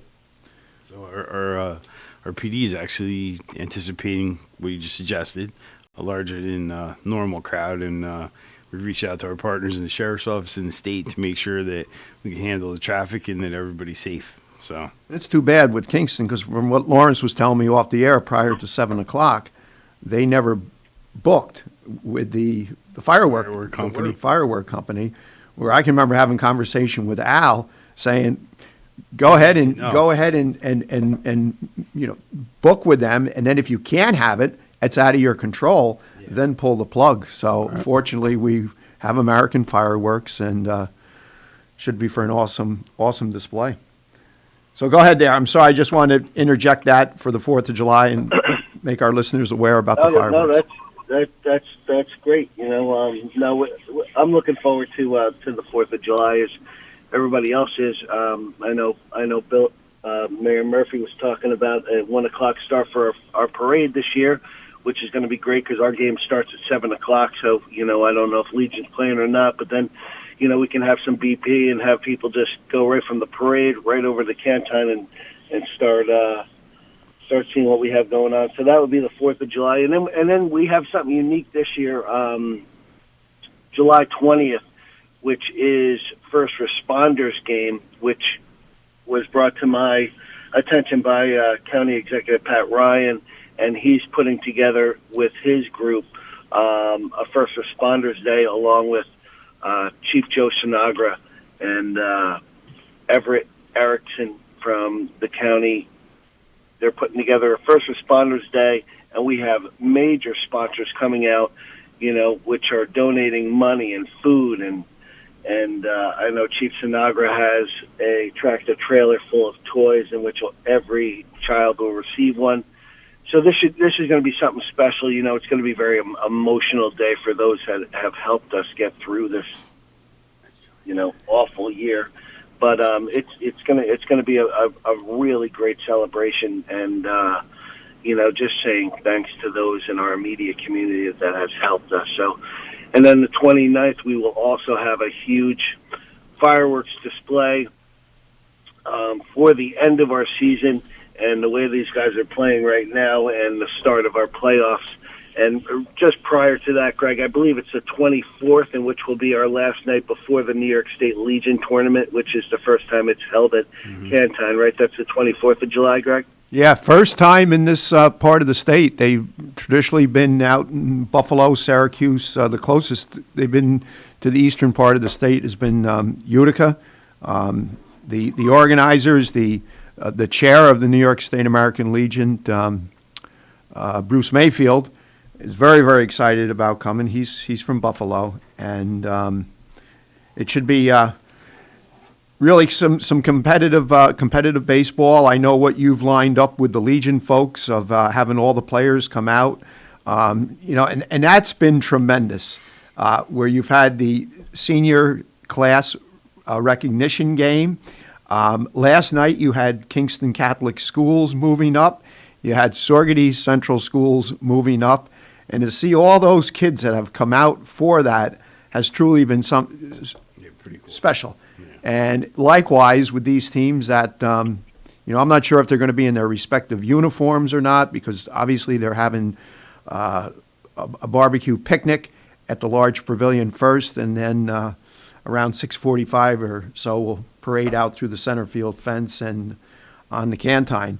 So that's been great. That's something new you've kind of instituted this year, and has gone off in a bang. Senior class night was great. It allows them to see and feel the energy that's here right now. We did that. We're up, like you said, with the 6th grade moving up for the Saugerties Central Schools with the seniors, with the little leagues. And that the energy, the atmosphere that this field holds, and to allow them their special day to feel it and to be part of it is pretty cool. And it's something that we're going to do, year after year, because every year we find something new that takes hold, and this is definitely one of them. You started to say something about senior. Well, I was going to say senior night was phenomenal. I mean, the kids just had a blast. But like, to Kevin's point, here's a good example of what a good thing that's come out of COVID. We've found different ways to recognize things and celebrate things that we didn't do before. And like Kevin said, making this a permanent thing every year at Stallions games. The parade like we had for the senior class after, that started from COVID, but now everybody wants to make the parade an annual thing. So absolutely, it's because it was so great. Right. So I think the downside to COVID, we found some different, unique ways to really celebrate. How many times a year ago did we talk about, or in the past 15 months, the silver linings that will come out of it? Absolutely, and these are some of them. And to see the Stallions taking hold of it, and I wasn't even aware they did the 6th grade moving up ceremony. That's so cool. I mean, I wish I knew. We're all busy right now. I didn't catch that. I knew the Little League one. I was there, and obviously the senior night I was there. And senior night was cool. Those kids, you could see when they came out through center field, they were just happy to be there. And all the Stallions came up and shook their hands. And then I know, by the way, Hinchey, I have to tell you, what was it? The girls were a little offended that only the boys originally could do the soccer thing with the big plastic balls, and then you finally let the girls do it. My daughter's like, "Dad, I got knocked down and I couldn't get back up." It's like, yeah, that was great. Yeah. That was great. We actually, coming up with different things, like in the small pavilion out there, we got, popcorn, cotton candy this year, slushy machines. We got a dunking booth. And then I rented those balls just to see how they would be prior to any, purchase. And then I purchased them this week. So they're just so much fun. And to see some of these, seniors or these adults get into those balls and bang into each other, it's hilarious, really. It was hilarious. I think me, Fred, and Greg got to do something. Yeah. And that's the other thing too, for our listeners that may be listening in, your families. If you haven't experienced a Stallions game, it's not just a baseball game. It's very fun, family orientated. Kevin mentioned about the Ephros small pavilion, where that's all kids orientated, the dunking booth, and then the interns, the games that they do in between innings where they come right out onto the field. They've come up with some pretty unique ones this year that are new. Like I said, I have trouble sitting through a whole game. Not just in any baseball game, but when I go to a game, even if I just go for 2 or 3 innings, I go up there just to see people, especially after this past year. Half the time I'm not even watching a game because there's so many people there. It's a social event. Absolutely, it is. As much as the baseball game. And that's what I enjoy about it. And, of course, obviously, I have one of the best concession stands around. Mm-hmm. And I'll go up there and grab dinner, say hi to a few people, and then I go home. But, I love the social atmosphere. That's the best part about it. It's an event that anybody in the village or town can come out to. Safe night out for... and it's casual. Like you said, you don't need to go for 3 hours. You got Bob Quirk in the ticket booth. What more do you want? Can't go wrong with that. I think he sleeps there. Kev, one of the things that strikes me as I keep meeting the players, every team has its own identity, and certainly over the past few years, you had some really teams that are cumulative good character. But this particular group, they are polite. They're a really nice bunch of young folks. I had a few of them in O'Donnell last week with Kate, and everybody's like, hello, sir. And they had this. Really the kids from Georgia Southern, and they're like so Southern polite. It was like, and the kids from LSU too, and they're all big. Yeah, they're some big young men. Well, I think as we move along, right? This is year number 5 as far as having players on the field, and when your focus is on putting together a really quality baseball team, these players come here with a mindset to make the majors, and that's their focus. Their focus isn't on going and playing golf or hanging out. It's on the draft and winning baseball games. And if they're not getting drafted, to get better, so when they go back to their schools, that they're ready to do better in the hopes of getting some attention for the following year. So. They're not messing around, and they are polite. We're getting them from different parts of the country. The Georgia Southern boys, they're staying with my in-laws, and they're really special. We have 4 guys from Georgia Southern this year.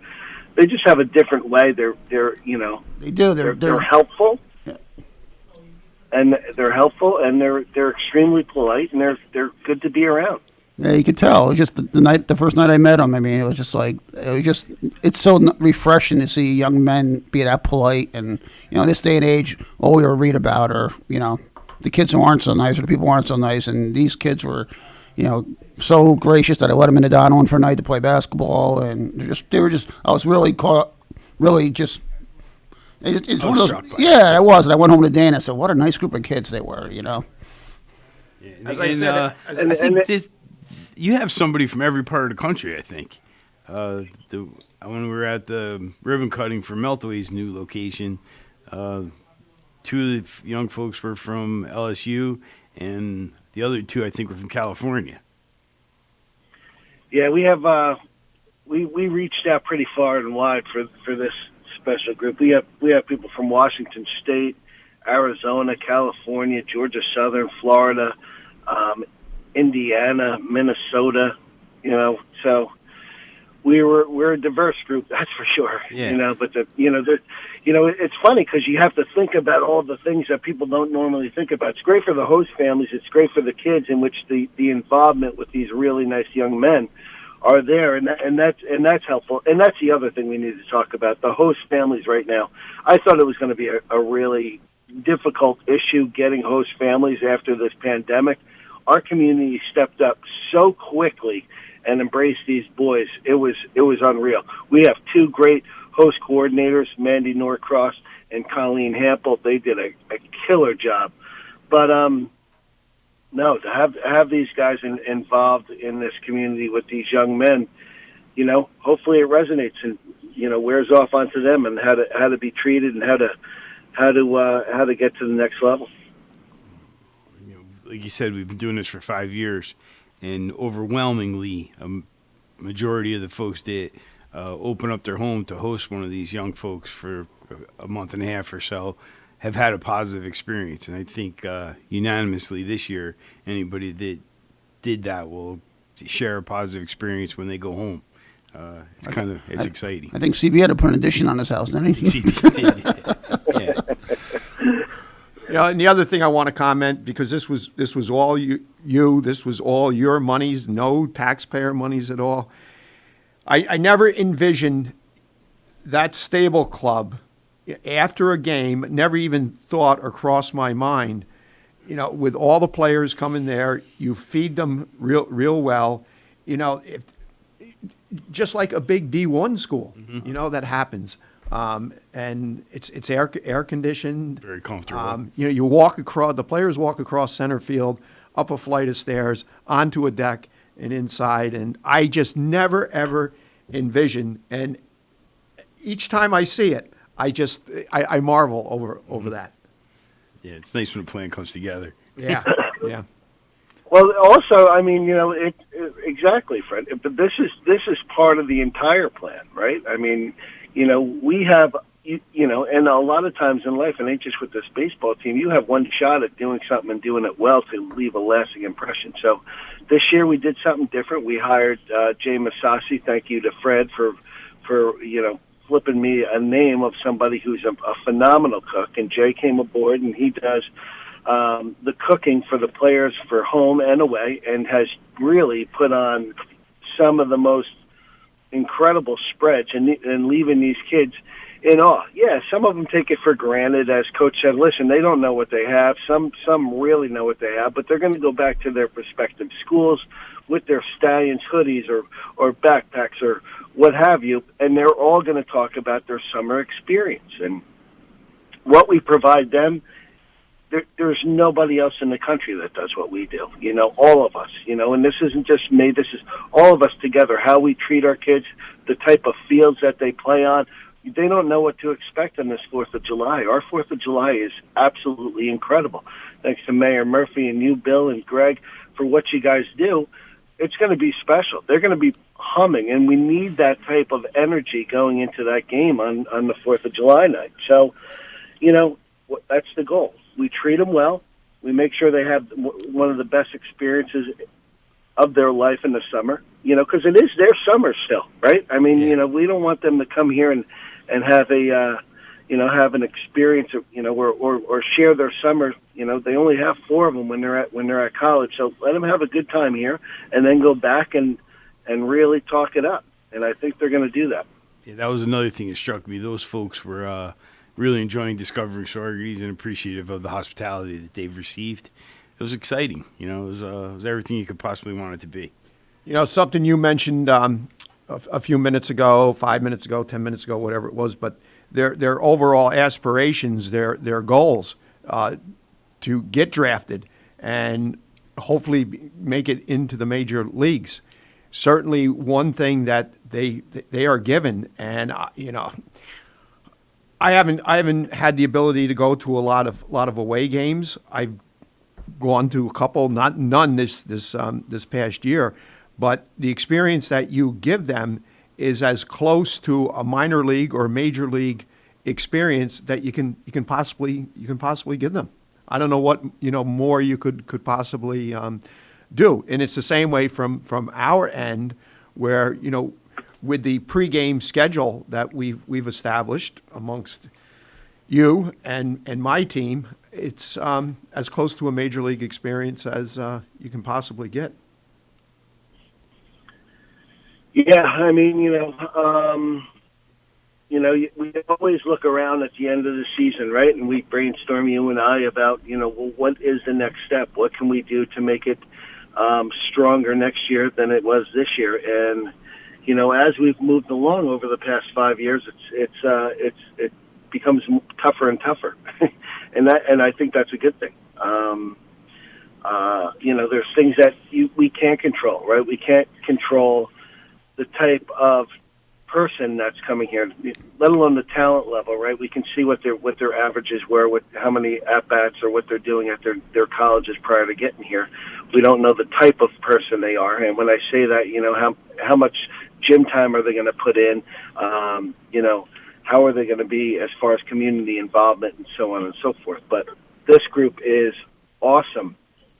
This group is awesome. So, I knock on wood, right? They say a new broom sweeps clean. This group is coming in. They've been here for a month. It's not how we start. It's how we finish. I think that they have heart, much more heart and fight than I've seen so far. Absolutely. But we're gonna keep riding this train. That's for sure. Well, we're down to our last minute. Anything in closing you'd like to say to our listeners? I would just say, I have a lot of people that come up to me after the season and asking me, hey, when's your next game? If you haven't had a chance to experience it, we're going into our second half of this. It's going to be over before you know it. So if you're listening to this, you haven't had a chance to experience that, or bring your kids or your wife or your grandmother, bring them to a game, enjoy a good night, and you'll be hooked. It's fun. It's fun. We do it for the right reasons, and like we said, this is a very special group, and there'll be there's a lot of talent here. So, say you saw them here first. Kevin Hinchey, thank you for taking time out of your very busy, hectic schedule, which I know you have, for joining us this past half hour. We're getting down towards the end of this half hour. We're going to be back with Darren Nagy, who just recently purchased the semi-pro lacrosse team that's now playing out of the Kiwanis Ice Arena in Saugerties. Yeah. Wow. So, Kevin, thank you very, very much. And listeners, we'll be back in a few. You're listening to Kingston Community Radio on WGHQ Kingston. On your radio at 920 AM and 92.5 FM, and also online at mykcr.org. Central Hudson reminds you that summer thunderstorms can strike with strong, gusty winds, knocking down trees and power lines. If you see a downed power line, call 911 immediately to report it. Power lines can carry an electric current strong enough to cause injury or death. Stay at least 30 feet away from a fallen line. Don't try to move it or anything that has come in contact with it. And never drive over a power line. Remember, your safety matters. There was this one time I went snorkeling in the Caribbean when I was a kid. It really just blew my mind. We saw the most beautiful corals. I remember thinking they were waving at us as they moved with the ocean. And then there were all these amazing fish. I'll never forget it. It completely changed the way I look at the ocean. Most of us have a memory of being in nature we'll never forget. Let's protect the world's natural places so more memories can be made for generations to come. Visit worldwildlife.org. Have you ever experienced a wish come true? For a child battling a critical illness, a wish come true can be a turning point. One song, one dance, one game, one adventure, one moment changes everything. Make-A-Wish needs your support to grant the wish of every eligible child. Visit wish.org now to help grant more life-changing wishes. Together, we can transform lives, one wish at a time. This is the story of Daniel, who was born 2 months early. His lungs weren't ready. His heart wasn't ready. His parents could only hope that one day he would leave the hospital healthy, and they would all live happily ever after. Daniel's is just one of the more than 500,000 stories of babies born prematurely last year. You can help the March of Dimes stop premature birth and bring more babies home healthy. Learn how at marchofdimes.com. Working together for stronger, healthier babies.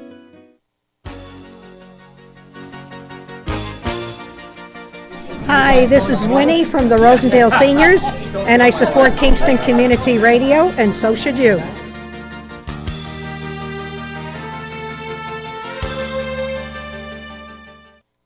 This portion of Kingston Community Radio is brought to you by Ulster Savings Bank.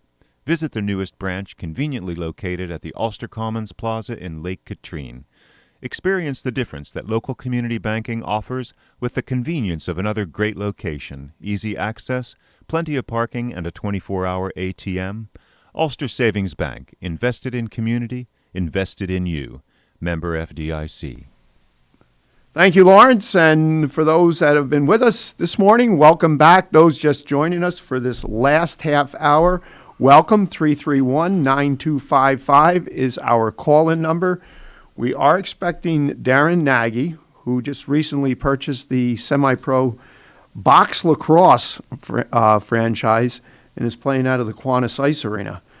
Box lacrosse, would that be like the equivalent of arena football for football? Like it's a different version of lacrosse that's indoors and... No, it's just, it's like real lacrosse is played in college on a field, like like the ball can go out of bounds. With box lacrosse, it's like hockey. The ball stays in. Well, that's what I'm yeah, saying. they just keep going at it. It's like arena football compared to regular football. Exactly. That's what I said. See? That's what I said. If you you can get checked into the bleachers. Right. It's a very vicious sport. Yeah, I'm thinking that it's not like the lacrosse that I played growing up. That's for sure. That's what I'm saying. It's definitely it's arena football version of lacrosse. That sounds pretty cool. Yeah, significantly more intense, I would imagine, because lacrosse is intense to begin with. Yeah. But having that action where there's no break when it goes out of bounds is going to be. I want to go and check that out. That'd be pretty cool. They wear pads in that. Yeah, pads, helmet, elbow pads. The lacrosse ball itself hurts like hell. Yeah, I've been beamed in the leg a couple times with them. Yeah, it's no fun. Yeah, but it's a great sport to play. Oh, my daughter plays. She loves it. Yeah, I remember buying Cameron equipment, and I picked up the ball. I looked at my wife, and I'm like, "You got to be kidding me! This thing's gonna hurt when it hits you." Oh my God, it does, man. And the girls play without pads, where the wimpy boys get to play with a helmet and shoulder pads, and the girls play with no pads. They play. But the girls can't check though, right? There's not. I mean, guys are like trying to maul each other on the field. I don't. But they do. They do. There's a lot of incident, but the rules are significantly different. Lawrence. It just shows the guy. Right, you can't use your helmet to spear, but if you use your shoulder like football, I mean. Yeah. Obviously, you can't, use your helmet as a weapon type thing. There's a lot of restrictions on how they can use their stick that the boys don't have. Yeah, you can't. You can only hit them when you hold a lacrosse stick. It's like this. You can't where the head of the ball is. You can only hit them in between this area. They do this for a check. And the defensive men or the defensive woman, their sticks are really, really long, or at least they were when I played. So they can keep you at bay. Yeah. Yeah. It goes to show that women are tougher than the boys are. That's all it does. They don't need pads. They don't need helmets. Yeah, I don't know about that, but yeah, as a lacrosse parent, is pretty brutal, man. Yeah, lacrosse is rough, and as a parent, it is. I mean, it's like support your kid. But I remember going away to tournaments and watching our kids out there, and you're just like, oh my God, please don't get hurt. It was rough. I mean, as I say, Jill, just get up. Yeah, I mean, yeah. You're not kidding. She got checked, and Jill's not big, and she bounces right back up. But with the Saugerties girls team this year, what made them as good as they were is that they were just lightning fast. Your two nieces, my daughter.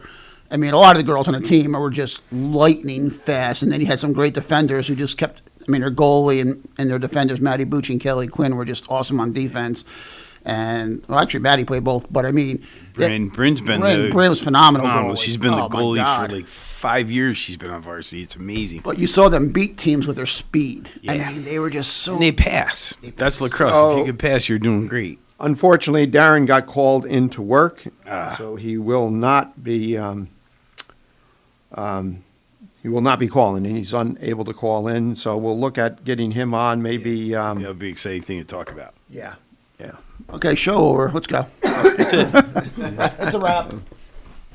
The Saugerties girls won the section champion, and congratulations, what a tremendous achievement. But I feel like that team got cheated a little bit. They could have made a nice run through the sections. And that's a team, they lost their first game of the season, 13-1 to Goshen. I remember Joe coming home going, Dad, we're going to suck. I'm like, Joe, whatever, it's your senior year, just play it. And they ran the table. Yeah. Never lost again after that. Pretty amazing. And then came back and beat Goshen, who beat them the first game of the season. That was a big rivalry, yeah. 7-6. and 8 seconds of overtime. It was just tremendous, and they're the one team to bring home a Section 9 title this year, and probably the least expected to do it. Probably, yeah. And Goshen's been. I remember when Cam played, that was the team that knocked them off, and that was the year prior they won that section as well. So Goshen's got they're heavyweights. I had my Jill. Jill's first 2 years, not a big score. She usually played defense, and I think she had 2 goals in the season going to the last 4 games, and then scored 10 goals in the last 4 games, and had the go-ahead goal against Goshen to start the second half to put them up 3-2. Yeah. And it was like, as a father, that's just a proud moment. Yeah, it goes is. Goes right back to when I remember Jack in sectionals her senior year. They'd already won section titles twice, and they were going for their 3rd sectional title.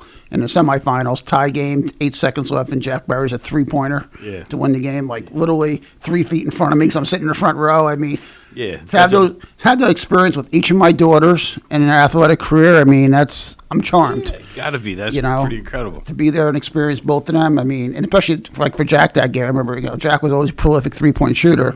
And that game, she had probably one of her worst shooting nights she'd had in her career. It was just down on herself, you could tell. And they were tied to a team that should have been beaten by 20. And she stuck with it, hit that shot. And, now my girls are both out of high school.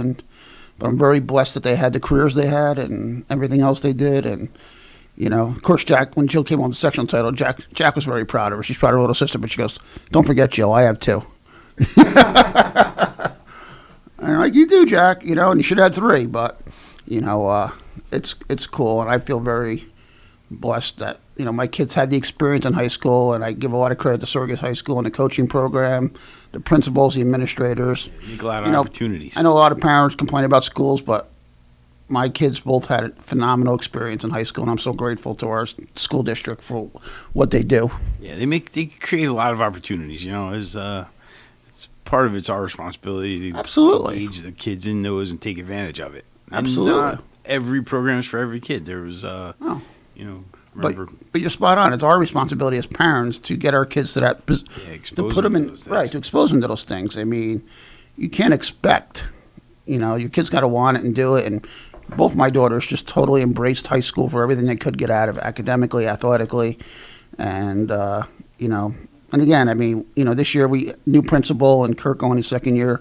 Sorgie's knocked it out of the park. Mm-hmm. New superintendent with the new principal, Tim Reed, was just he did a great job. Tremendous. The kids this year was certainly not normal or traditional in any way. And, okay, the finish. Ahead, I'm sorry. You're going to make the same point. Go ahead.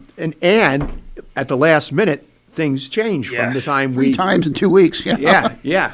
So, I mean, just to have it come off the way it did, considering, and those changes were a result of restrictions being lifted. Being lifted. It was ironic, though, because we were part of the meeting to plan the closing ceremonies and graduation, and those plans were great, and they lasted about 3 days, and they never got realized. Great, though. Well, I think what ended up was way better than what we were agreeing was the best we could do at that moment. And it all changed for the better. Absolutely, it all changed for the better. Yeah. What was really cool at the ceremony too is that not Tobin, one of the school board members spoke.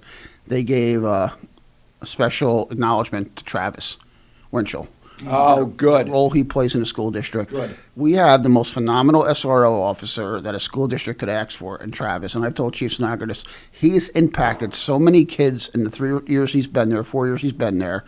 Literally, probably, I think they said there was probably 7 kids this year that graduated, that may not have graduated had it not been for Travis being involved with them, making sure they go to school, get their work done. And these parents know it. I mean, last night we had the makeshift prom at Rip Van Winkle. Yep. Travis was there. Travis was there handing out pizza. Redefining what the SRO does. Unbelievable what he does with those kids. And I know he wouldn't want the acknowledgement, but he deserves it. Yes, he does. I mean, my daughter who graduated 2 years ago still talks with Travis weekly. Yeah. I mean, they're friends. They're buddy. He's built a really good rapport with a lot. Right. He's not just there to push the kids through. He's there to impact their lives, and he stays in touch with them afterwards. I mean, a year ago, April, when unfortunately we had to close the skate park down because of the non-compliance to the COVID regulations. Several weeks later, I think it was maybe the middle of May, he was instrumental because apparently one of the skateboarders from Saugerties went to Travis, and he was instrumental in setting up a meeting with the group of skateboarders and myself, and those individuals, we've all hit it upon before where so many kids get a bad rap. Mm-hmm. Skateboarders, because prior to the skate park, what they used to do on the ramp at the American Legion, at the post office, et cetera, and there's still a few that don't get it, that'll do it. These individuals, and there was, I think, 8 or 9 of them, all very respectful, explained the whole scenario of what had happened, and none of the Saugerties kids were responsible. Mm-hmm. It was from youth from out of town, and then that's when we instituted at the basketball court and at the skate park, Saugerties residents only. And we reopened it, and as a result, and I knew Noah Rubitone prior to, one of the few skateboarders that I knew fairly well. Subsequently, conversations continued, and I asked him about taking over the chairmanship of that skate park committee, and he did. And he has just done a phenomenal job, and the youth and the individuals that kind of comprise his group are absolutely phenomenal. But Travis, he was the main driver in bringing them together, meeting with me, and as a result, the next morning, I said, give us a chance to make the signs up, and it'll be open by 10 a.m. Well, that's how, he's non-discriminatory. He's there for all the kids. It's not just the jocks or the brains or the artsy kid. Any kid that needs something, they go to him. He's there for them. I mean, it's just unbelievable the impact he's had. And I know one personal parent this year that's literally said to me, my son will not have graduated high school once for Travis. Plain and simple. Well, he also took... He got some nice recognition last year, and unfortunately, COVID sort of cheated it because the police awards didn't happen. Right.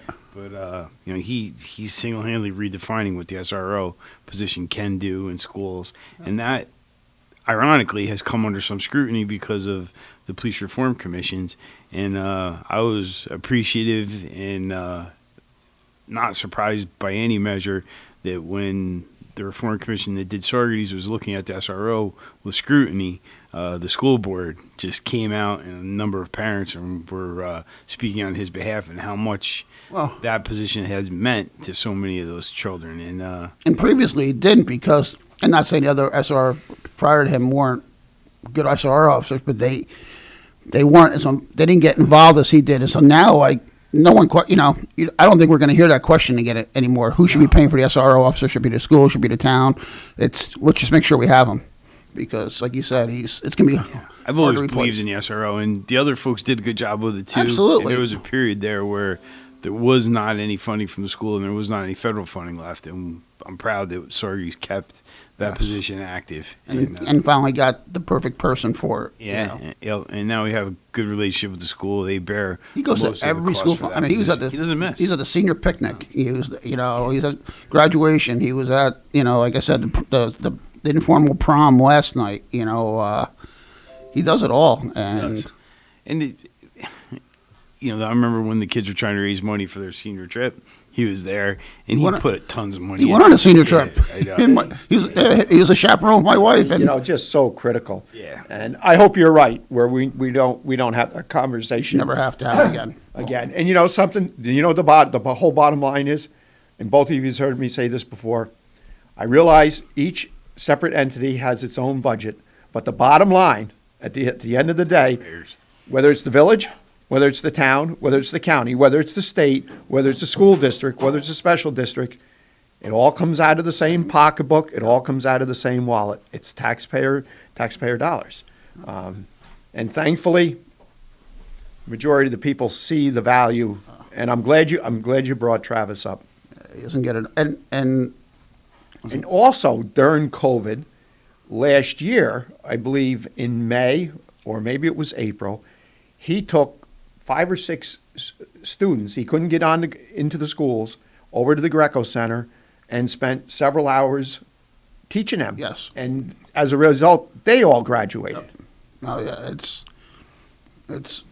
really impressive. I always had the stability of my mom and dad at the house, and we tried to emulate that for our kids. I know you and Dana did the same thing, Mayor, but not every family has that. They don't. And No. to the degree that you can have those stable relationships in the school setting, and someone like Travis, where it transcends just the teacher in that class, I think for some folks that really meant a lot.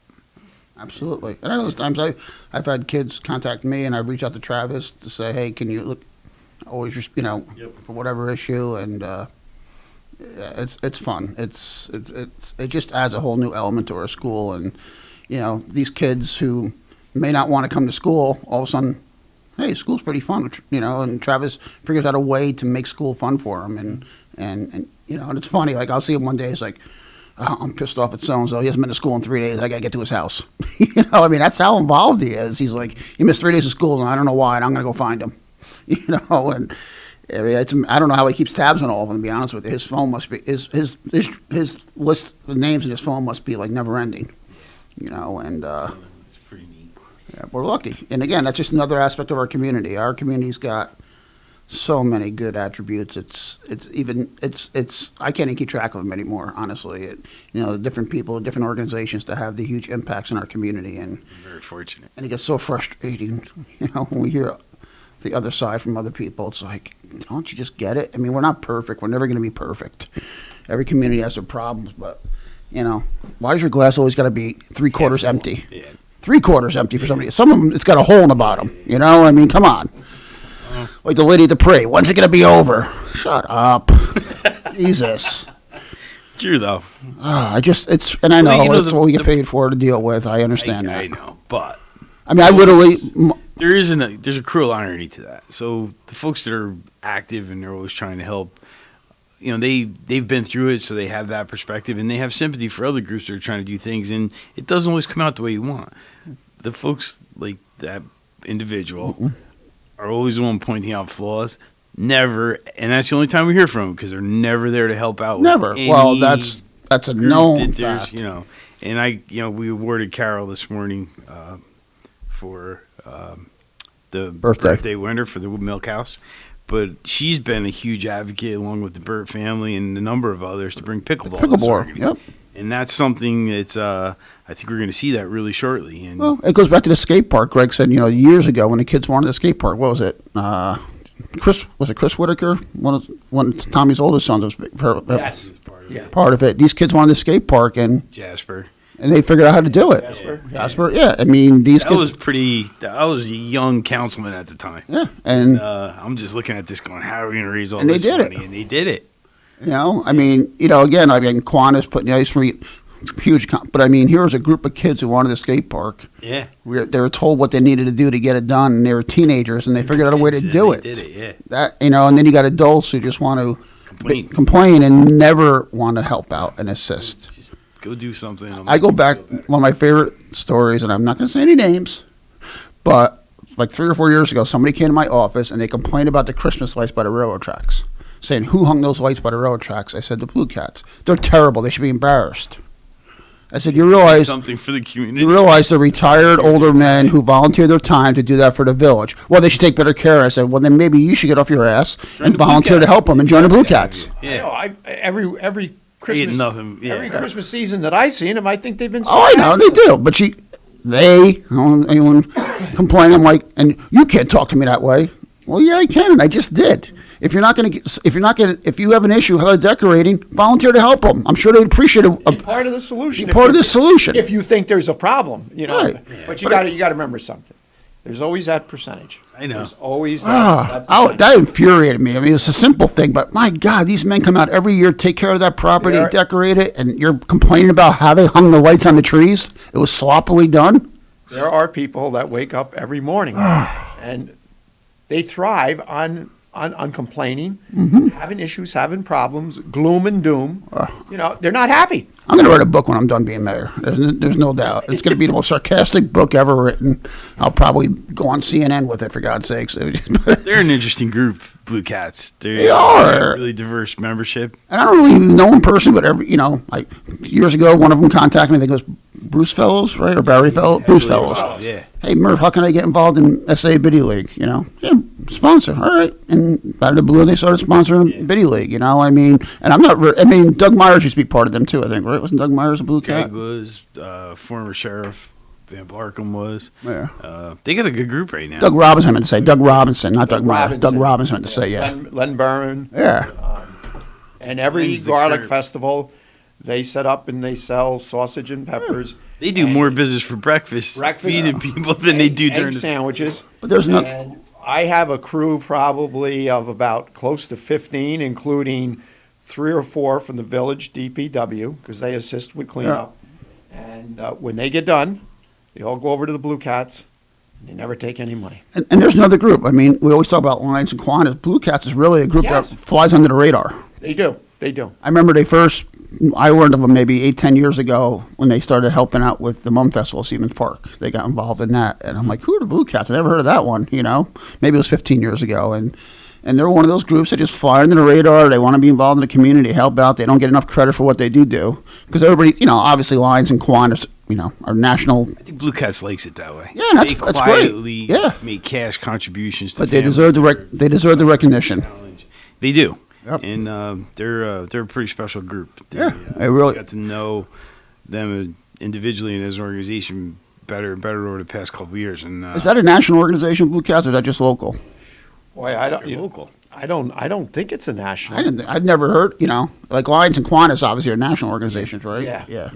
But no, it's great, you know. Or what's the other group that people don't, the Tractor Club, right? Yep. You know, they're another Anybody who's come to the parade knows the tractor. Tractor Club. Yeah. And you know, I know you kind of snicker. I snicker because there's a special part of history that those guys absolutely are preserving. But And, you have to be at the Sells house when the tractor crew comes through on the 4th of July parade. Because between Bill Ball, Andy Barth, and Greg DeSell, when they read out some of the names of these tractors, which now probably wouldn't be politically correct, it's, you know, and I don't want to say on the air, but I mean, it's fun. It's hysterical, you know. is. And you have Mr. Oswald and that whole gang and the batches. And Abe joined the tractor group, and they're another neat group in Saugerties. You know, I might go out and buy a tractor. but if you go back, Saugerties was a farm community. Yeah. And those pieces of equipment, some of them are 80 years Oh old. my God! And these folks managed to keep them running and preserve them and show them off in the parade and at other venues. And that's. I remember the first year they're in the part parade, of our everybody's like Tractor Club, and then all of a sudden, literally, they became a viral sensation before Yeah. there was viral sensations, and now every year people look forward to them in the parade. Yeah, because you don't see that stuff. Try to get them to pop a wheelie. You get a few guys that The try only to thing burn rubber. Simulates that at all is at Dutchess County Fair. They do that old steam engine kind of thing where they have a washing machine that's run by steam. Oh, really? Yeah. There's those. They have an old truck. It's a steam truck. Some earth moving equipment, which is all pretty cool. But you know that tractor club kind of parallels what they're doing, and I think it's neat. You know, Mr. Bush has been a big part of that too. Bush, yep, yeah. It's funny. It's cool. Every year I see somebody new on it saying, "Oh, they joined the tractor club." I remember the first year I saw Abraham on a tractor. I'm like, Abraham, he runs the diner. How's he know how to run a tractor? You know. You live in Glad. What do you need a tractor for, Abe? But it's something he enjoys doing. He got into the old cars and stuff like that, and he's a super nice guy. Yeah, there's somebody else in our community that does so much that people don't realize. The way he takes care of the people in 11 Main, you know, and you know, through COVID, he definitely suffered through COVID. You know, the diner, and we were there, went there Father's Day for breakfast, and packed. Literally had to wait 20 minutes for a table, and it probably took us an hour to get served just because how crowded they were. And I heard other people complaining. I'm looking at Dana saying, I'm so happy. It's a Sunday morning, relax. And it's Father's Day. But no, I mean, I was just so happy to see him thriving again because he suffered during COVID. And even suffering during COVID, he still took care of the residents at the senior home, you know, and, you know, good for him. You know, he's a good guy. He's invested in the community. Always takes care of the Saugerties exempts. Yep. For their picnic and also for their holiday party. There's another guy in our community that people don't know what he does and, you know, how much he gives back, you know. We're certainly blessed. It's really fun to have the perspective that we all share and kind of see so many groups do so many good things. And that's it. I mean, obviously, not everybody sees what we see on a daily basis because we have no choice. You know, we're right in the middle of all of it. And, you know, those are the good parts that we get to see all this. Because if I wasn't mayor, I wouldn't know all these things. By far. No, I wouldn't either. No, and the general public, you know, and there's no reason that they would know, you know. So, you know, unfortunately, there are so many, and they don't want any publicity. They don't want any credit. But well, listen, Bob Siracusano would take, you know, he'd rather be under the radar if he could, but he has no choice anymore. No, there's no way he can be under. Are you kidding me? And it was funny when he showed up because he was all day. You know, my daughter's graduation party, so he's like, I'll be there at 4:30. And I happened to be in the pool when he got there because we have a little incident with my pool. And so John Spears and I are in the pool trying to fix something, and he pulls up, so I had to like jump out of the pool and go over. I had a towel on, and all the kids pulled in right behind into my backyard, right behind the fence, and it was cool. We had like 30 people lined up, the ice cream truck, the kids, and the probably about 12, 15 seniors are there. That we got a picture of all of them getting their ice cream, cool. And all he wanted was a Coors Light. Give me a Coors Light, I'll drink it when I'm done. You know, and because he was on his way to see Ian Flanagan after that, his performance in Kingston that night. Yeah. But he was so. We are just about out of time, gentlemen, listeners. Just a few safety reminders with the 4th of July, this upcoming weekend. Please leave the fireworks to the professionals. We don't want to hear about someone losing a limb, getting injured, monkeying around with... or a finger like Jason Pierre-Paul. I was going to say, don't be Jason Pierre-Paul, right? Yeah. Actually, he lost 2 fingers, didn't he? Yes, I believe he did. So please be safe. Don't drink and drive. And it's going to be a great 4th of July celebration, one that we did not have last year. So take advantage of it. Have fun, but do it in a safe manner so everybody is safe come July the 5th. Listeners, thank you very much for joining in today. Bill Murphy, Mayor from Village of Saugerties, Fred Costello, thank you. Lawrence, thank you. And again, listeners, thank you very much. We'll be back here next Wednesday, and have yourself an awesome 4th of July weekend.